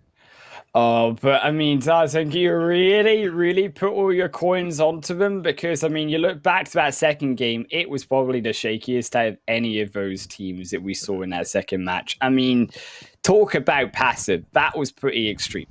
Well, I'm just looking at them. I don't think they're going to do well, don't get me wrong. I know that's pretty harsh. I just want to see them bounce, because we've got two teams that have bounced already. Arena51 have bounced off okay. Like KurdVictory yesterday, 4 points. They came through with almost a chicken dinner. Now it's well just today. Yeah, like, I mean, that's the thing, though. Like, the side of Team Savage is not really finding their particular style. I think it's still lacking versatility. And this is something that I love to see. This is intentional. The Uncles UK want to take out Syrax and make them feel like they can no longer hold onto that spot. And they hot drop on them on Impala. Like, this is personal, right? Like, this have never happened in this tournament. Syrax always got Impala to themselves. So Uncle, so it could be a massive upset. I mean, Syrax, if they fall here, they haven't had a good day so far again, and this could be a really big dent to their overall, what was even a lead starting in today. Syrax, as the Uncles do enter into the compound, they smash down one, Break does get knocked, and El Chapo so far away on the wrong end really of his building, trying to dive on into. I think it is a little bit harder. Of course, he is now also a second drops, and they're not really playing to the positional strength for the entirety of their team, and Saint, because they go in on that same angle, is able to actually take so much away potentially from Syrax, but still again cannot find the knocks it is required. Prince Cable stepping up, and as we said, more importantly, Hype as well on the opposite end. They also had that overlook, and that's what made it so hard for the Uncles. Now already down to one player. Now Chapo, we know he's there. There's no real escaping Syrax to defend. I think the key is to get this extra kill and to make sure that you don't lose anyone, right? Because like we've seen 777 in Chimasera yesterday, and that was pretty sad. And this time around, Syrax needed this, and it's a very hard one to wrap up. You know, when it comes to, if Syrax won this one, and then you would just say the uncles came in not so prepared. Like, we expect Syrax to take this. If the son of uncles got this, then Syrax just don't know the drop spot. And you know what? Let's do a repeat, shall we? Hacienda, we talked about this congestion, and both teams got, you know, pressured from other teams when they're trying to fight in the open last time, and this time is ahead on 4v4. Already Conqueror, though, again, another one of these squads that really have been struggling today. Did get a knock against them. Bat smoke goes a little bit wide, should I say, stun goes a little bit wide here against Ari. Stops making that push, and now Ari still defending against the tracks. At TSC, they step back a little bit, though. They are being respectful. I appreciate this coming through from TSC Legends, because they know that, realistically, getting over to Conqueror without a knock now, that revive coming back, it's probably pretty difficult. You're going to lose members. They don't really want that, especially with Brujo on that off angle. Brujo will try to potentially separate Snowboy here, and maybe then they can make that push onto at least one member. But with Snowboy, if he gets across, it makes it all that more difficult for Snowboy, or should I say the entire Conqueror, to really be stopped here. As they're the uncles, they do get taken down, but also Arena51 losing another to B4V. B4V taking down 2 of Arena51 already, as that fight also breaches through. One back for Hilo being knocked, but Conqueror, all the meanwhile, on the front of your screen, still TSC Legends pushing in, and they are getting closer. Well, it's very hard to play this one out, especially when the side of TSC have won in this exact spot last time, right? That is something that if you have some degree of decent memory, you can remember even as the player. So that is going to be quite tricky. Last time, Breacher still held this position, and then they play off that western side, right? And that is Jarja's position still, and that is a very similar pinch formation. So the side of Conqueror UK need to keep track, and that will be the opening coming through first. Euphoria falls. But when you get a knock against you, Tarzan, how do you really come back? I mean, thankfully, Vitoni is there to stop them. Had that been a knock onto Bujo, onto Jaja, that would have been a lot harder for then TSC Legends to be able to really come back and be able to answer that fight as a whole again. That nade, just a little bit too late on the uptake, will not knock down either of them. Euphoria is still alive and will heal up, but Conqueror are pushing back, and you can see that confidence there. And Conqueror are trying to make these plays, but it is so hard because there is such a three-way split coming through from the Eagles. And this is going to be quite scary still. Like last time around, I believe the Team Savage came in and actually joined this party and really like changed the pacing of the game, because sometimes they played so slow coming from that northern side, and they came in okay with some third party. This might be a repeat, and I mean this time, like for this time fight, I think it's still is possible to be repeated tomorrow as well. And I think it's so important for Jaja to not show his position at all, and he will be able to catch the side of Conqueror UK out. But after all, it's just that one cover, and the next cover would be very predictable and very hard to get to in a way. So it can still go either way. It will be about who's going to make some pulls, whether there will be third parties, and that will actually be triple in the area. They should be able to see get some sightlines from the third party. This like long range, but Euphoria falls again. Euphoria, second time, and now they're coming back together, but kissing in the backside. Even now, triple, they're coming around the opposite end of this fight. They have now gone away, so they don't want a third party. But now Jaja steps up, finds one as well as Hisoka goes down too. In TSC Legends, maybe now we have some form of an opening with that knock once more. They did find that revive onto the rest of Euphoria, but Jaja needs to find that second. He needs to try continue that pressure, that pincer to allow the rest of TSC inside, and Danoka is not making it easy for them. Only now burns up the staircase again as Vitoni looks for that quick nade, only gets knocked. Ari steps back down in time, only gonna get knocked himself, so Jaja finds it, is still behind the fence doing work. Triple here to Shout. It looks like they're even coming in for the third party once more, but Bujo takes down Ari, takes down Danoka. That will already be the kills confirmed away, and Ahsoka is next on the line, but will find one. Can he get another? He's trying to stay alive, but no, he does not. Euphoria claps back on now to Snowboy, and the only one for Conqueror remaining. As they step inside the animal shack themselves, and Snowboy looks like he is about to be put down by the three animals themselves. TSC lunge and a strike with their claws. Oh, no. One goes down though, but it's not enough. Man, before it went for the pan, I think they just didn't have the loot to do that, or that's just the type of BM that you want to see. And how often can we say this? That is a beautiful team fight in a way, but that was a little bit of misstep coming from Conqueror. Not giving the angle, I should say, for Jar Jar to do his work. They knew that he's there. That's the problem. And in those small skirmishes, they had themselves choked. That is where the double knock came through. But that northern circle, like for once, maybe we get that Oasis finish. I would love to see that. We've been talking about this for months now. Don't you dare, Tarzan. Don't jinx it. No, just because I said it doesn't mean I jinxed it. It's so hard anyway, man. But the reason why we love it is it's nice to see some water on this map, as well as it being so peculiar that teams really need to use their skills when it comes to assessment of the landscape, just with what's in front of them, right? And for those who somehow put extra time into studying that, then you should have an edge. I think not many teams would know, to be fair, Oasis. I mean, has it ever ended here? I mean, we've watched so many PUBG games, we've not seen a single one. The likelihood of it is so low, but albeit that slim chance it could come through, it's still possible inside that second phase. I'm praying for it, Tarzan, albeit as Triple around the edge of that fight with TSC. Conqueror right now, step back a little bit, though, and instead into Team Savage's hands. Gaijin as well, also on the opposite end. And Team Savage, this is where, again, yes, they don't have to worry too much. They come back together, but we do have to worry a little bit because, again, with Gaijin on the opposite end, taking that down Paraboy, you start to see the rest of Team Savage. They're slowly losing their grip and defense. I mean, this is just a very bad hold of the compound. Like, this whole plateau is strong against south, so if you want to split and keep some eyes out, it's 1-3 split, 1 north, 3 south, and this just gave free entry for Triple Sports Club. That is terrible, I would say. Like, they're not making use of the strength of this, and that will be them just waiting for the other to make a mistake. That will be the opening knock, but they need to do a lot more. Oh, but they're finding it. They are getting a lot more done. And now Reznov has to step up, has to try carry.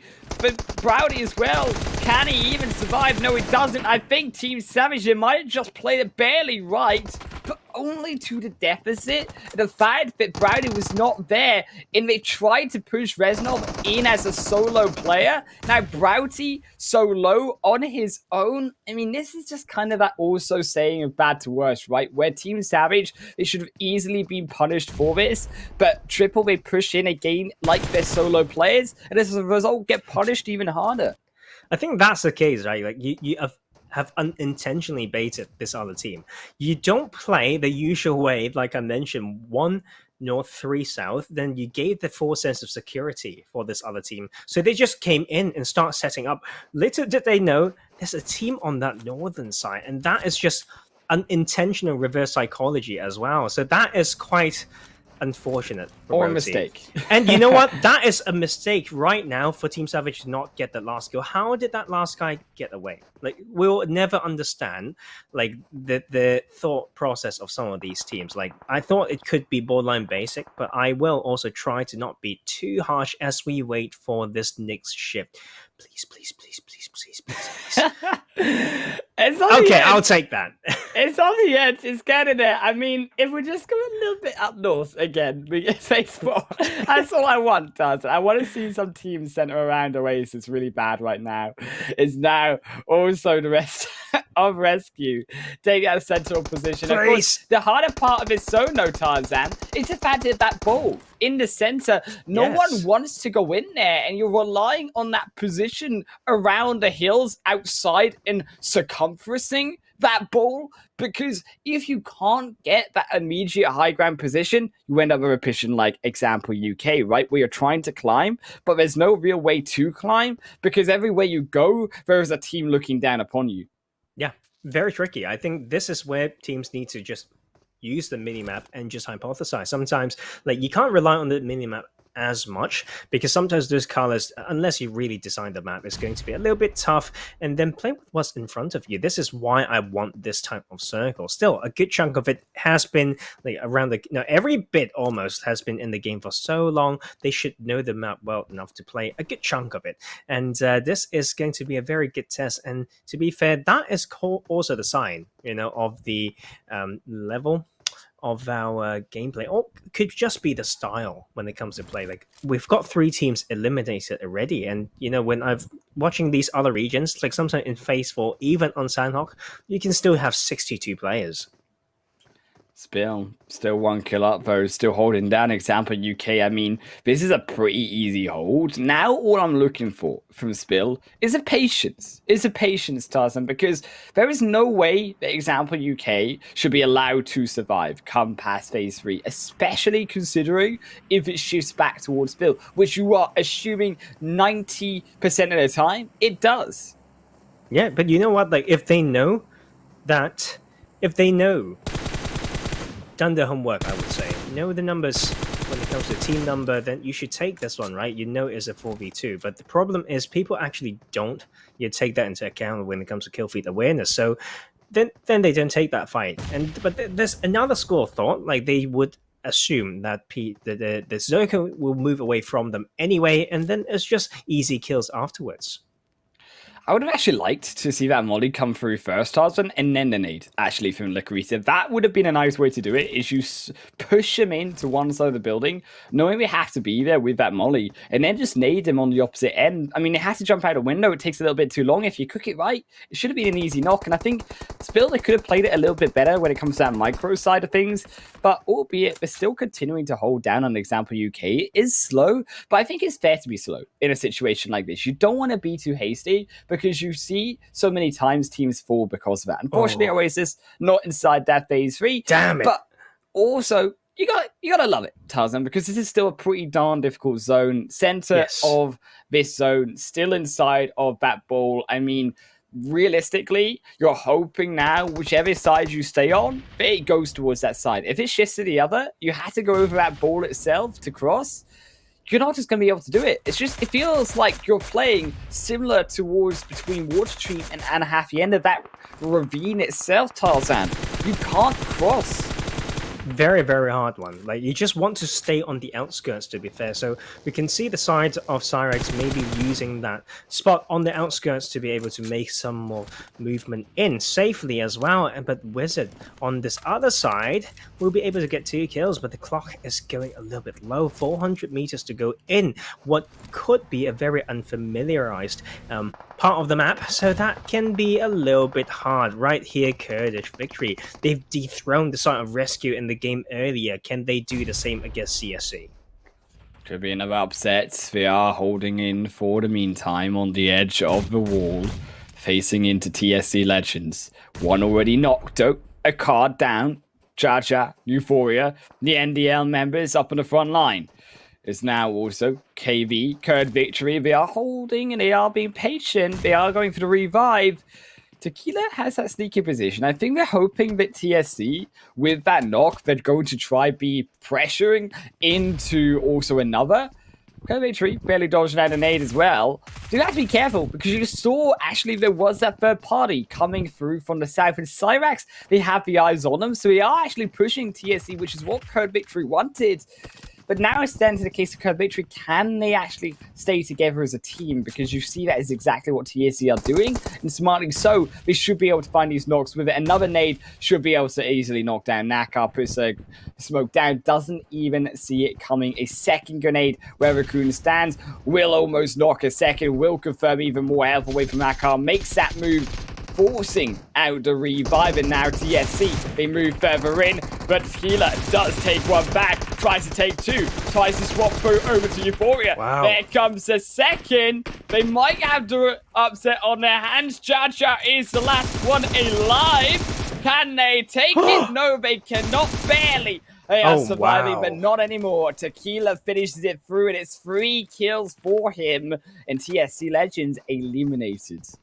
Man, and I think it's so important that KurdVictory took certain spots in a very quiet way, and that allowed them to turn that by surprise, and that was also very bold to do a loopy-loop to strike from behind as well. That side though, they didn't take enough time to come in, so Wizard might be punished for this, but on the other hand, there's someone even slower than them. Spill will not be able to get down to that hill without some casualties.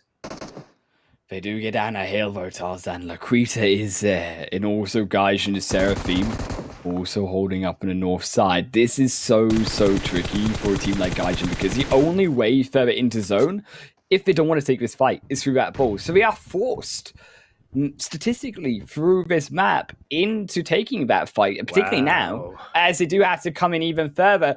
I mean, all of this south side, so many of these teams coming forward, you gotta also feel for these solos like Triple and 1802, because they're probably gonna be the next series of teams out if Gaijin don't fall first. You know what? For this type of circle to be on that eastern half is so much easier.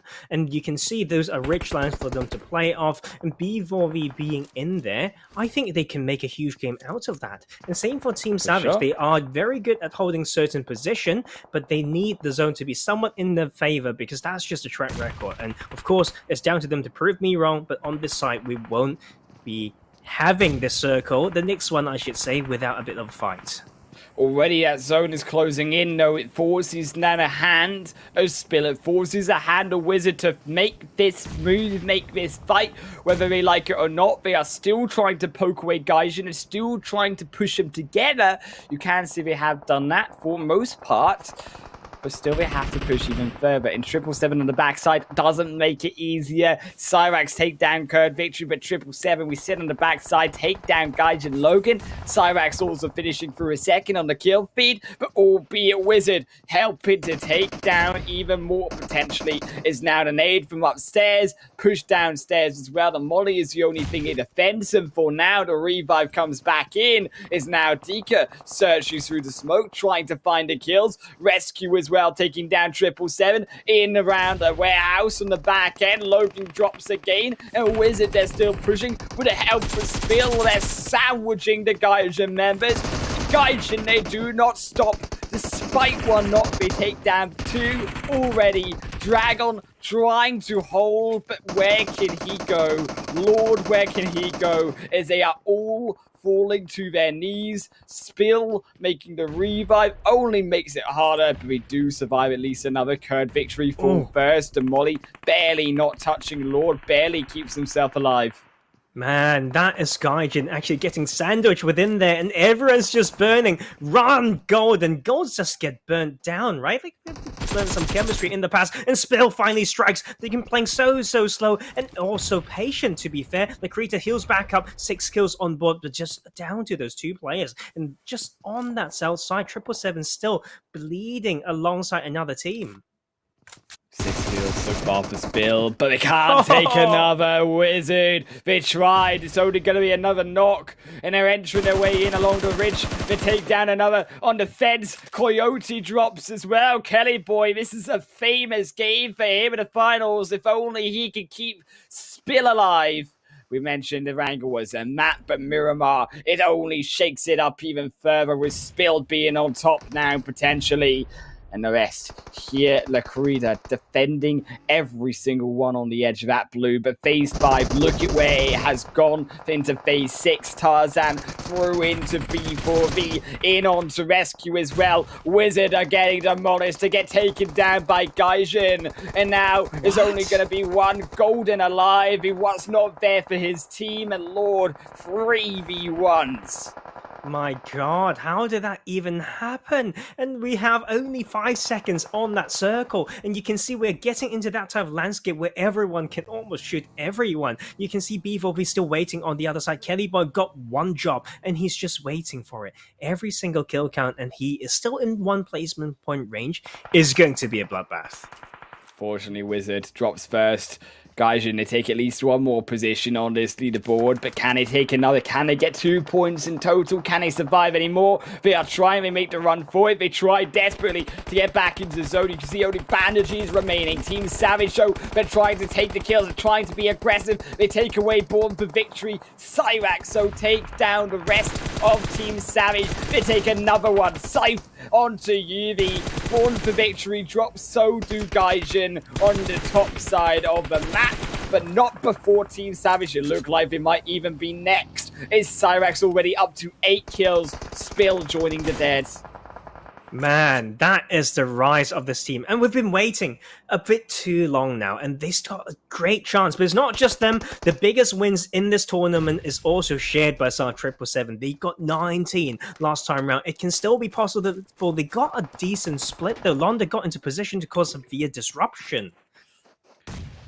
Syrax, they're continuing to push, so they are being patient, because look at how the zone has gone, Tarzan. They can't push further. They can't go into the flat, because if you go to there, you will just get wiped. But look at also the solos who have made it in so far. Triple Sports Club, 1802, Tarzan. Both of these teams, they were a solo for the last 3 phases. They outlived everyone with his help of the zone shifting towards him, and at least going to pick up 6 and 8 points respectively. It's actually quite crazy that 777 now that in this position, it could be the bounce as well, because they made sure that RESQ wasn't the team that got that bounce back. We're waiting for this new circle, though. It might just be incredibly, insanely open. As we look at it, 777 got the zone.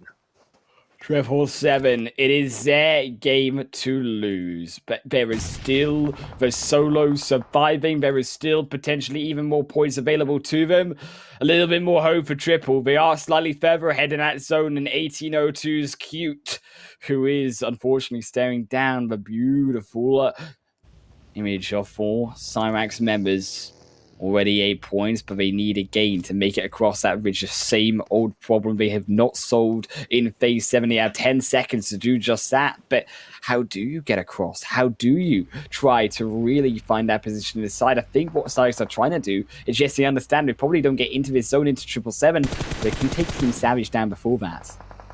You can see hand shooting action now. I mean, weirdly, in this game, if you just shoot all shots on the hand, you can still kill someone. Prince, once to get the entry, will not be able to do that easily. Those solos can also cause so much damage. It's actually going to be Cute taking that one. Cute takes another position, but not before Triple Sports Club fall down. Before them, Spill, of course, in and now 5th is the rest of Team 1802. They are trying their best, but unfortunately only going to potentially be the next dropping of Syrax instead. Potentially 1802 take another game. Placement here is now already is trying to survive in the blue, is so low. Do they even have the healing available to them? Does Hype have enough to outlive? Because Shadow as well, desperately trying to get over to Rupo. It will be 1802 who drops next. It will be a great performance from the best they could master. Is Londa stepping over the hill, looks for his 1v2 moment. Fanny fighting, he takes down 1. Can he get 2? Yes, he does, and he takes it on the edge of the blue. Maybe a 1v3 as he now searches for Hype. Trying to turn his back to Hype though, and now potentially Londa could get shut down, but Syrax really realistically step up here. Hype is the only one remaining, and here also come the hunting squad of 777. They are like dogs. Here is they scout out and they sniff out Hype and they blow him up. Man, like, I thought that car should have been blown up so long ago, but it's so important for both these squads to take this one. 777 back to the Miramar game. I mean, that circle is just so hard to play, but they held it okay. Like, that was an important one to take down RESQ and to get that boost in points as well as confidence. And they came in, got that last circle with the help of that ridge as well. Very tough one for many teams, but man, it's a very versatile game with all types of flavors on our plates. Already those Syrax are back into that second position. 777 back on top. We'll take a look at those rankings as well, Tarzan, and see, of course, how well they did. 29 points once again, but 777's name on top of it. Team Savage, though, probably their best game in a while, and Spill, of course, too, in that 16th position overall on the leaderboard, still picking up 10 points. They're trying. It's going to be difficult, but also 1802 and Triple Sports Club getting those points on top. I think this was a very even game here for those bottom teams. It's only when you, of course, start to get to that top 4 that those points really do start to ramp up. Yeah, I think we've got a cluster of teams now in the high 120s. I think 129 or 130 would be the top right there. Rescue would be the team. That's still disappointing, though. We're waiting for them to bounce. Like, I'm just going to quickly check. I believe that they have close to 100 points yesterday. So far, they've only got one more game to really go back up in those point averages. They just need that one game, Tarzan, but they haven't found it. All 3 games today, it felt so poor from Rescue. We just don't see them really playing that edge style, really kind of trying to play what is that aggression coming into the late game. It's not the way that we know Rescue to be, and I think it is hindering them, and we question, can they be that diverse team? Can they play multiple styles of PUBG? It doesn't look like it is the case, but we've got one more game, see if they can prove it. One more game, see who takes it, as we'll head to a break. We'll see you guys on the other side.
We're back, everyone, for the final game here of PMCO UK Finals 2021 at full season. Day 3 here is coming to a close, but we've got Erangel, as we said, Tarzan.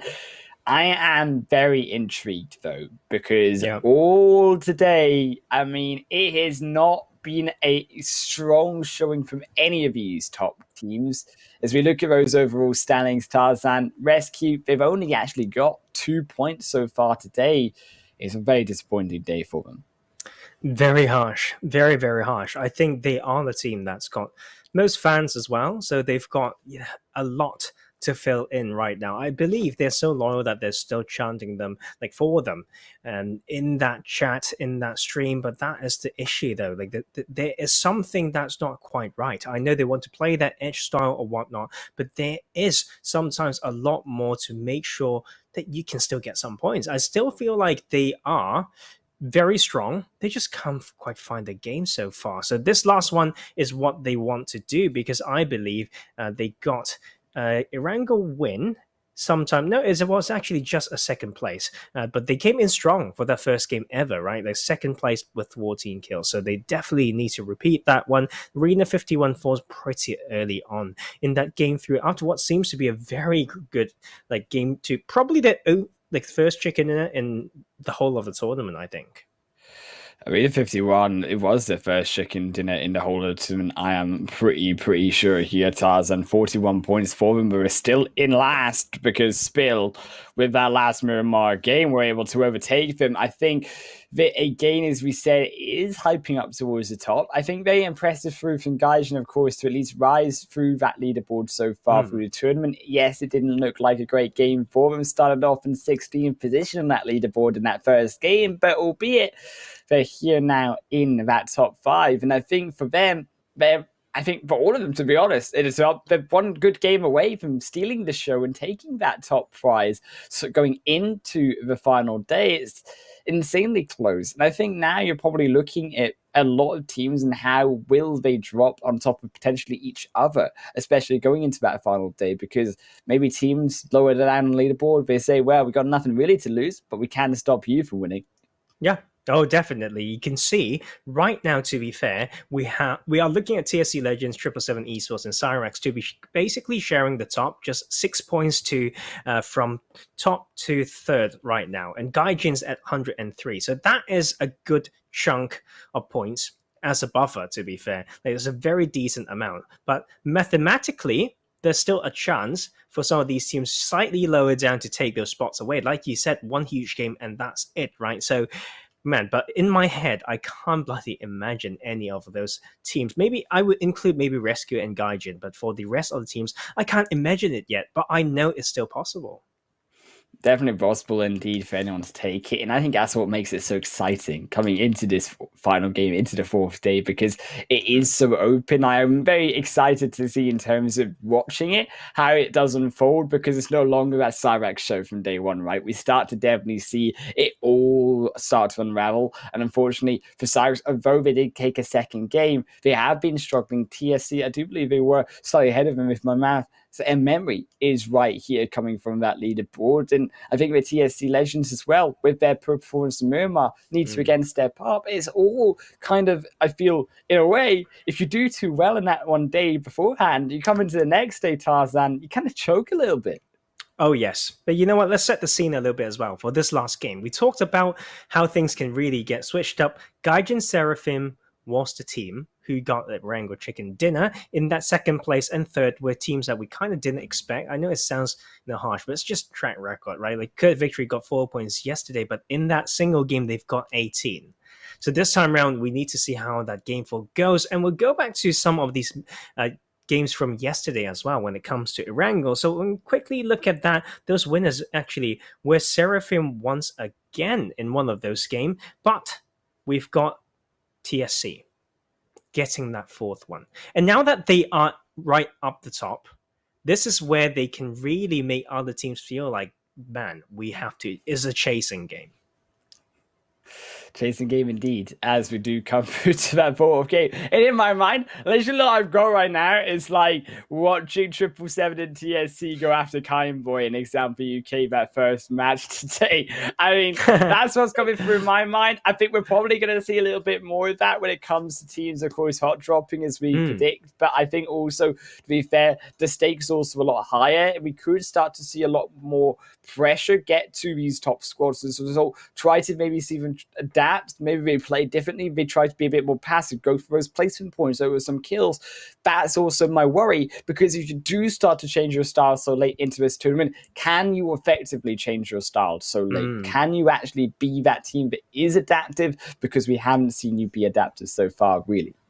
Yeah, I just think sometimes what seems to be an adaptation might just be some styles that they've lost that they've just found back, right? So that would be a different way to see it, which is highly possible. We've seen teams coming in, it's a different environment, you get a little bit nervous, there's money on the line, there's, all those feelings of maybe I may make it to PMPL, but it's so hard. So all those factor in and you lost your mojo sometimes, like if I say it that way. So if they can find it back, we can just see what seems to be a new team, but maybe to them, that is them in their real nature, in their real colors, right? So still waiting for that. I'm pretty sure like a lot of these players got just insane mechanics, but when you pull it together in the right mind, when you're all on the same page, then we're going to get to see some very good PUBG.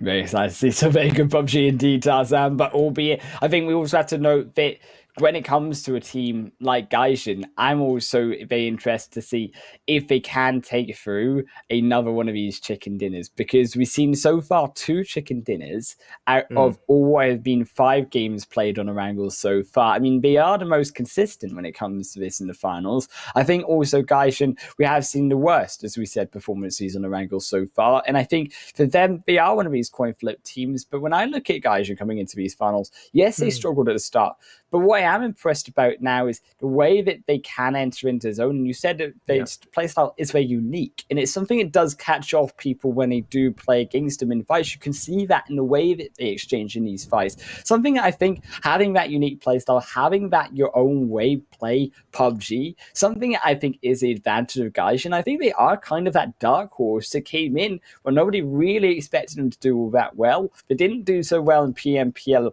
previously, but they seem to have at least improved, and I'm hoping they can only improve further.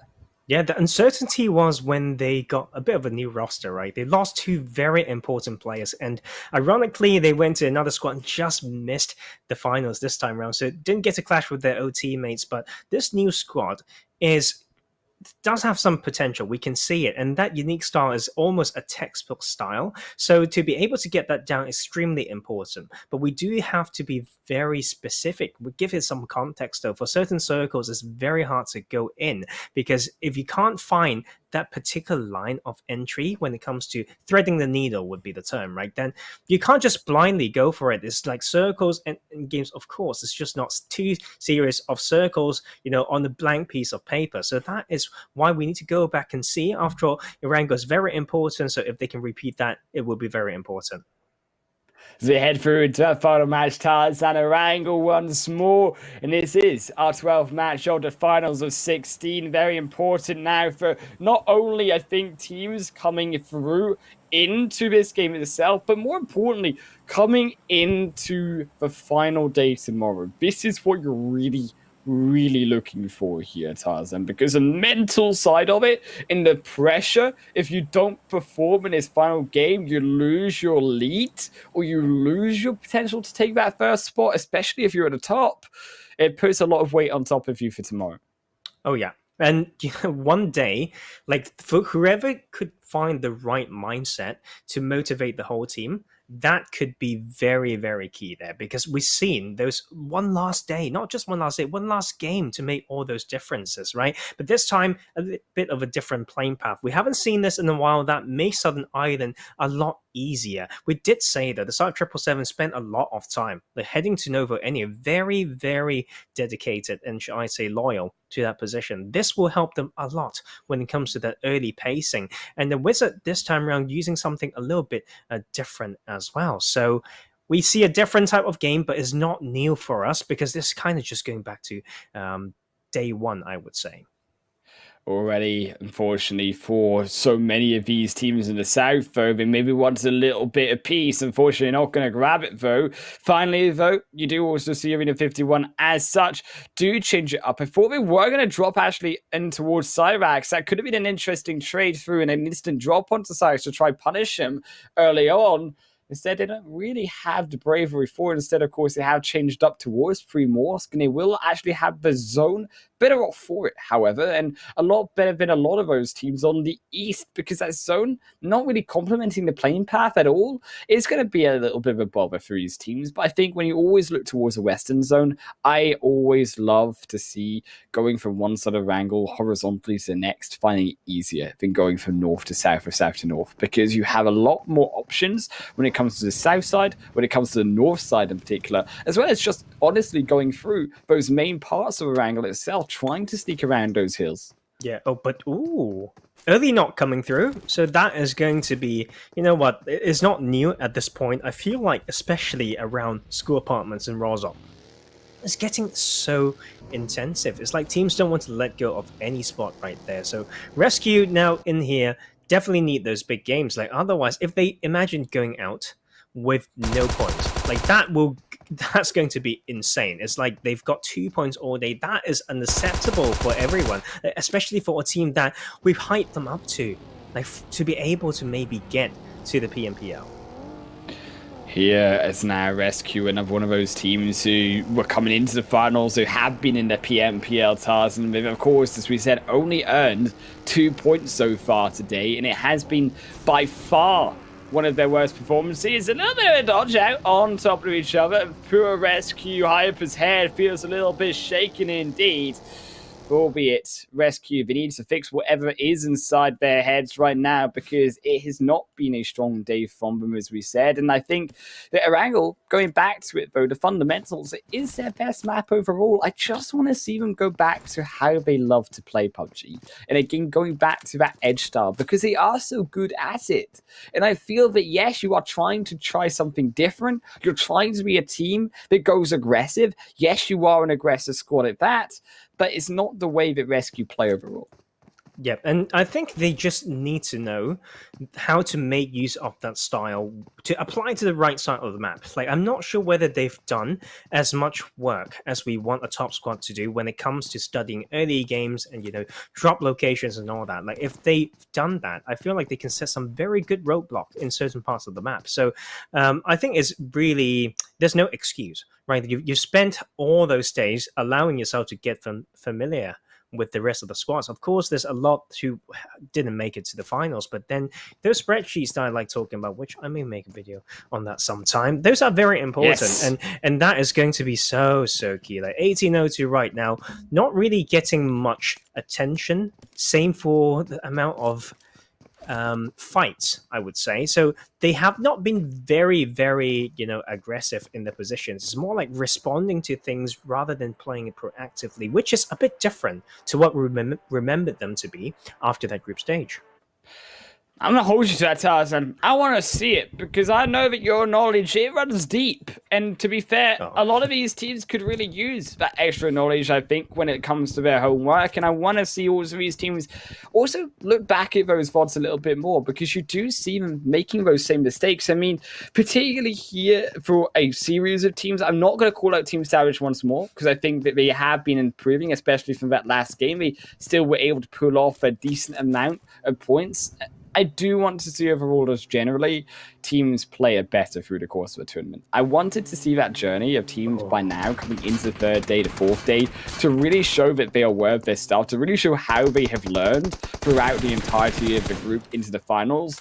But again, the same mistakes being made, and I think this is an easy one here. I mean, Dika going against the wrong side. Dragon, unfortunately, here also getting knocked because of Dika needing revived. Yes, he found one back, but it's these sort of mistakes that really do harm you in these fights. But you know what?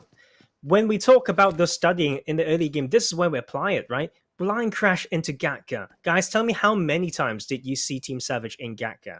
It's almost basically every single time. But you do ask as well, why did Team Savage allow the Style Wizard to come this close?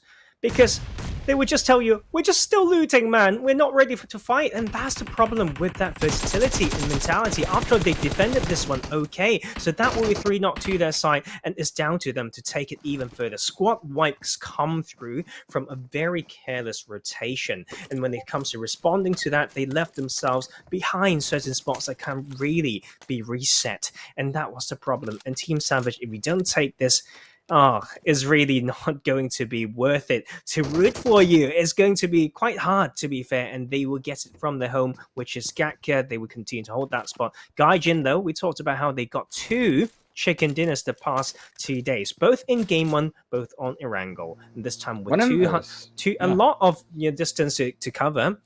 Let's see whether they can play the start. I don't think they're worried. They play this edge, they play strategic tank, but Uncles are for sure here to disrupt, because they've done that earlier in that previous game, just dropping onto Impala onto another team.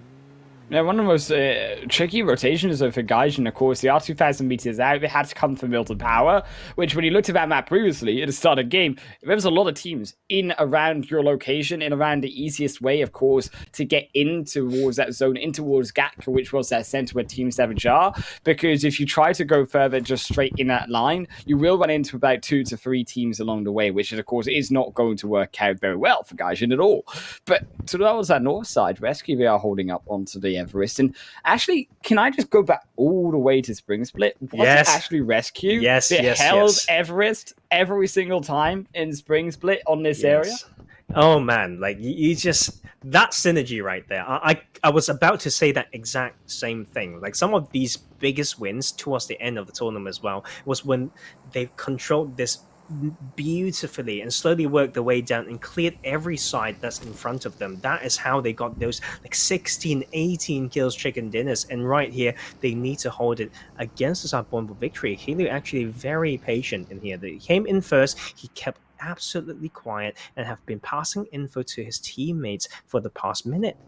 I mean, this is textbook for RESQ. This is RESQ territory. Before Vivo, the new dogs here also want to try take up this location because of its information, of course. At its basic point, it is so useful in a zone like this. But RESQ, I like again that they are sticking together and they understand here they're trying to bait out these shots, but the patience from Born for Victory is too much. So they have to get a little bit of a step back here because they are realizing now there is 2 members coming from behind as well. And it is a 2-way fight. Jimmy and Arby on the back end. Is that zone? That's pretty darn brutal for Phase 2. I think based on my understanding of the teams, a lot of them don't want to play somewhere undefined, and they would just go, let's just play coastline. I think the coastline might be getting too much love that we don't get, but that's just a prediction. Still, Everest in play. We may see a third party coming through. BVB lost one already. RESQ wants to take this spot where they've been strong ever since. RESQ, it is going to work out for them. Another taken away. I mean, Born for Victory, they felt the full force of RESQ here, Tarzan, and it felt so good for RESQ. More points than it got in so far. 3 games today, just in that one fight alone. And that is huge, very, very important. Can be able to play loud. And people can see, like, these burned vehicles don't want to even touch that. The loot brought to you as well, and that is a great way to hold this. But Everest, very tricky. I think like you rarely see it kind of in the middle, not really tugging towards the east or west more. So they need to know which side to hold. Like I think that will be the key thing. Maybe a 1-3 would be possible, I think, for here. So no one really comes close to take that position away after a very western circle, and not a lot of good spots to play off if you don't know it, of course. And to be fair, for me, you've grinded this side because I used to play around this side so much. There's actually a lot of sweet spots, but you need to have very good split around it, and you need to have practiced it, I would say. Otherwise, it would just be those splits that you can't support each other. But where are the sweetest spots, Tarzan? Where was the candy at? Oh, you know what? Like radio tower, maybe right in front there, and there's a satellite to the south, but there is a road to separate. Seems like that one's taken away already by Triple. You can head south, but then you can't come in without any preparation, and this can be that pinch, and that is where, this is how you get punished. You cannot get into this area late. Like, that is the problem. So, example, not playing that macro game right quite yet, and that will be Septives trying to set up a bit of a good pinch. To be fair, we've got those radio towers, that's just how I call them, and then you can really like have everyone's stuck when they rotate around here without caution. Triple Sports Club, they are heading in for that fight a little bit further. Sepsis is only going to hold up towards the edge. Just a little bit of a dip here. Try to make a little bit more as well. But Syrax as well on the hill themselves do overlook Example UK. So an unfortunate position here for Example UK, where they find themselves late to the party. They lose a player. But now also worse is they got Triple looking at them from one side. And now we got Syrax even closer on the other. Both these teams beside them, probably unlikely to move unless they start getting knocked against them as well, unless they start getting into a fourth party fight. I think here, for example, UK, they're probably going to have to already negotiate how many players are we realistically going to have to lose to be able to escape this as a solo and maybe just try to survive. Yeah, I mean, very tricky one, to be fair, around these fields. There's still teams trying to edge in. I think that is the crazy thing, right? And RESQ will hold to this spot. And you know what?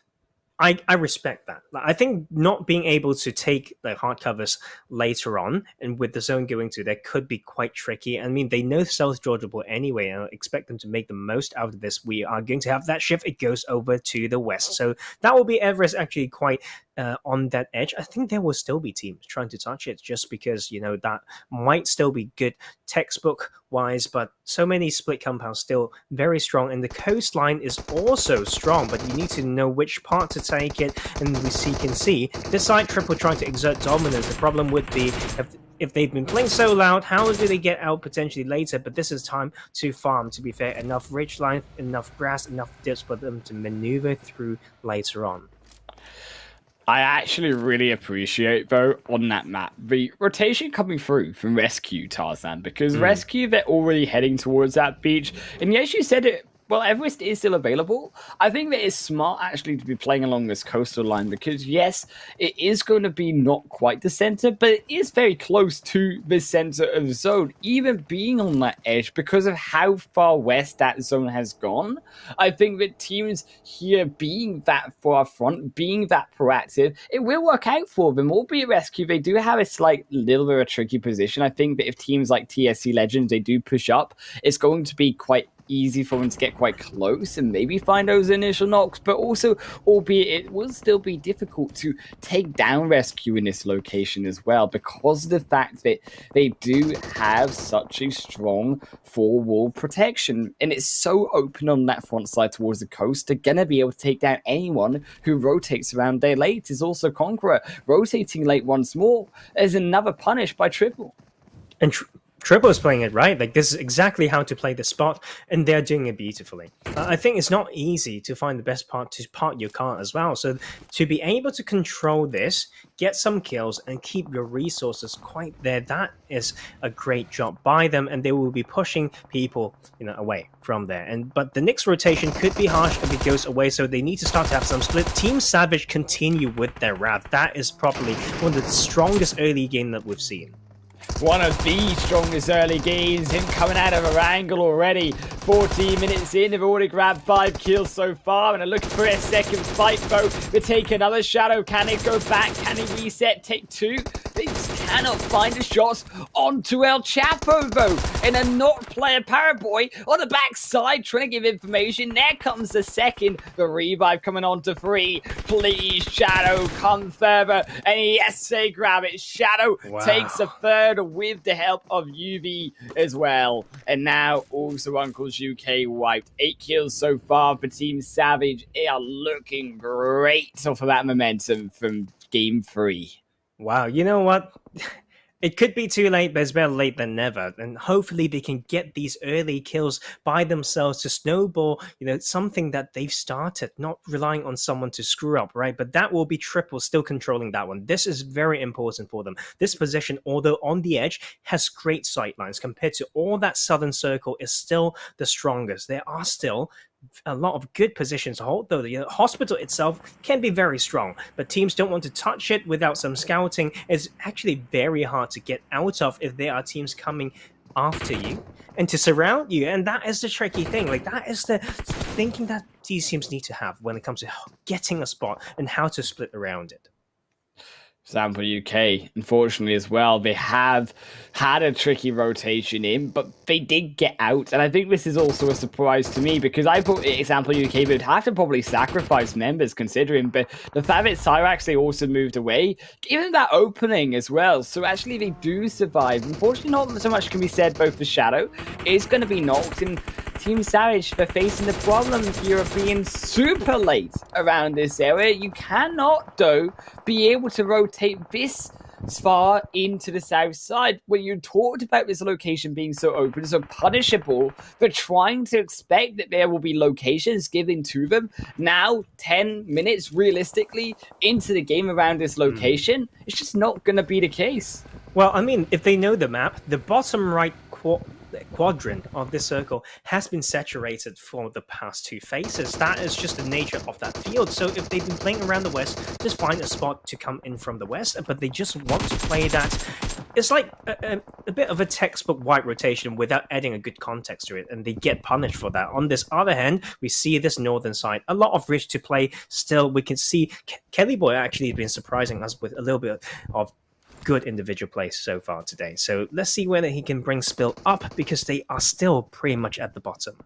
They got one kill, but unfortunately only a duo left. It never started with 4 players, and it always hurts to me, Tarzan, to see that a team that kind of probably giving up. They're in 16th position. They don't really have now a full squad and saying, well, hey ho, we'll come in with 3 players overall just to be able to play.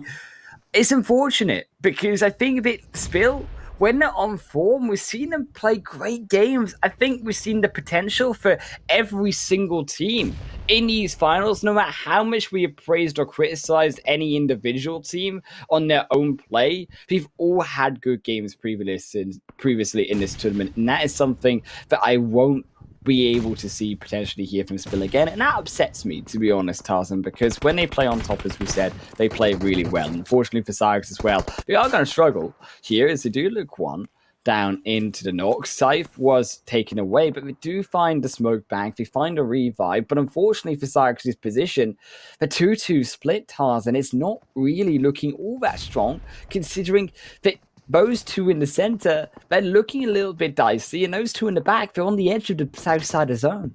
Yeah, and I think they are at least very mindful, right? They go and see whether they can get a little bit more, but keeping the defensive angle smoked up. And that is why Syrax 2-2 split can't make some revenge on that spot, right? But that is the revive coming in. And I actually love the way that RESQ has been playing this. Yes, they were on Everest, and they've made these rotations when they've got a spot in the circle already, right? So that is what we want to see, that it has to be informed, and this time around they shall be challenged quite a lot. 1802 got the golden compound for this one. It has sightlines over the field as well. That is crazy, but they need to make sure that no one can come close to take it away. Fortunately, Syrax paid a price, so tried to go way too far into that zone. Yes, they were trying to scout, but they are deleted. And they go down to 3. Example UK also trying to step further forward, but it's all the age-old problem of Conqueror gatekeeping him away, and Triple also off to the side, taking the chances away as well, even to an extent. Arena51, that also solo player, going to have to play the same page as Example are reading right now. Man, very tricky circle, to be fair. Like, you think about your vehicles, this is the time to basically take them down. Like, I think this is the right time as well to find the best window to crash a more center hay bale, and then just take your car down about there, because it's going to be very hard to get out after all. And that will be RESQ trying to come in. Arena51 trying to do the same. Bam! That is so much explosion. They lost the car for it. Tarzan, Arena51 are out, though. They have to now RESQ, put the smoke stand. They have to stop on that entrance in. They were stalled away. They have to give up their position. Conqueror, they take down another one of Syrax. Syrax away, also going to be punished, but they are split opposite west and east south sides of the zone. There also the help of Triple should confirm the third away from Syrax. Yes, Prince will get dropped. Gaijin as well going to drop 2, and I don't think Syrax are here for much longer. trying to split way too far, and there they go. Syrax eliminated in 11. Spill also stepping up, though, against 777. Also now a duo versus duo in the top half of this phase 5. I think this is going to be a very crucial fight, because whoever wins this out can survive that next shift. And that is the sort of circle that some of these teams should go back and study. You know, bring out your whiteboard, draw something on, get some drawing app, right? To really circle which parts are the grounds that are resettable and what's not. And I think that is really needed homework coming through. Spill, though, the Predator is angry. But, between him and Kelly Boy, I believe they can still cause damage. And that is them. They made it count. They took down one of the top squads. And that is going to shake things up so much. RESQ as well, eliminated in what is 9th position, possibly even 10th there, Tarzan. That's another upset coming through, and now 3 of those top squads eliminated already. TSC still alive. This could be a mega game for them if they can grab the points, if they can get even more placements overall in this match. Now 7 kills for them. They're going to have a huge lead coming into day 4. Man, and they've got the entry as well, and they are the only team who got into the car that early. And that is the proactiveness. That pre-zone scout from Bujo in this ridge is really showing why that experience matters. That is the strength of that map knowledge, and there will be teams who would casually stumble into those spots and realize, oh, this seems good, and just accidentally found a spot. And PUBG is not for those type of players if you want to make it to the highest levels. And that will be Triple waiting for their time. They got from one power position to edge into the next, and they can maybe transition into an even better game. Euphoria got a little bit too greedy, though, on the off angle. Tarzan, they do lose their solo player, so it's a 3-man split for the rest of TSC Legends. Not quite in the zone. Crucially still yet, they will have to come out of that ridgeline if they want to survive into this next phase. And that will be more complicated, but they can survive. They can take it past Conqueror UK at least and grab a little bit more of those placement points. Team 1802, pretty darn broken. Already 2 is now also Gaijin Lord down to a solo. Gaijin, who are desperate also for these points with all of the other top contenders out. Jaja will fall next. They're also Triple takes down away. Albi returned by Bujo, but can they continue inside this zone? You can see they're trying, but they only get knocked and knocked and knocked. After Triple got a very decent game. Yeah, they tried to play some split, not easy, but the support comes in. Their vehicle should be rather healthy compared to other teams, and that is a problem when you don't know how to hold some of these spots. That is Jack. Took long enough, I would say, and that is extremely open for Kelly Boy, and that will still be them still in the zone, but Triple takes the center. Triple, they take a center, they have a car blockade, and can they take down TSC to do so? Their only off-angle competitor. I think with TSC here, yes, they're inside the zone, yes, they've now got the smokes. They've somehow managed to survive with one more. Euphoria being revived was crucial there for the Eagles, Tarzan, because as a result, they are still alive in this game. But look at the kills on Triple Sports Club right now, 11 for them. And if they can find some miracle game, maybe they start to get close enough with a good game tomorrow. Maybe it's possible to also contend, but they've got to keep pushing. They've got to keep the 9 points away from the rest of these teams as well and not give themselves up. Albi will do just that. And Septives will also fall surely next, though. TSC barely on the edge as phase 6 into 7 now shifts further away from them. Oh, just very tricky one. The small misstep, not getting into car, Albi will lose his life. And every single one counts in the cell circle. And in this middle, though, no one's really want to go there. The amount of cover is atrocious. Like, you can't really use anything. So whatever amount of car that you still have that can be turned into metal shields, huge asset right now. And TSC may be able to do that. There's still a chance to and they've got the smokes to do that, I assume. 7 kills on board can hold down that top 1 spot. We gotta heal though, Tarzan. We gotta be able to defend that top 1 spot. And there is still 6 teams alive. Mega 5 is now also KurdVictory will fade away as the rest of 1802 strike their own kills in. As TSC Bujo takes down Naz as well. Resnob also going to fall down as well. Make it almost a third. Naz will be confirmed. Triple They are falling to the hands of now potentially Euphoria as well. It's a one-on-one. Septives is dangerously low. Defensive Smokes is also now the blue zone. Catches up though with time onto TSC. Buns it. Now exploded.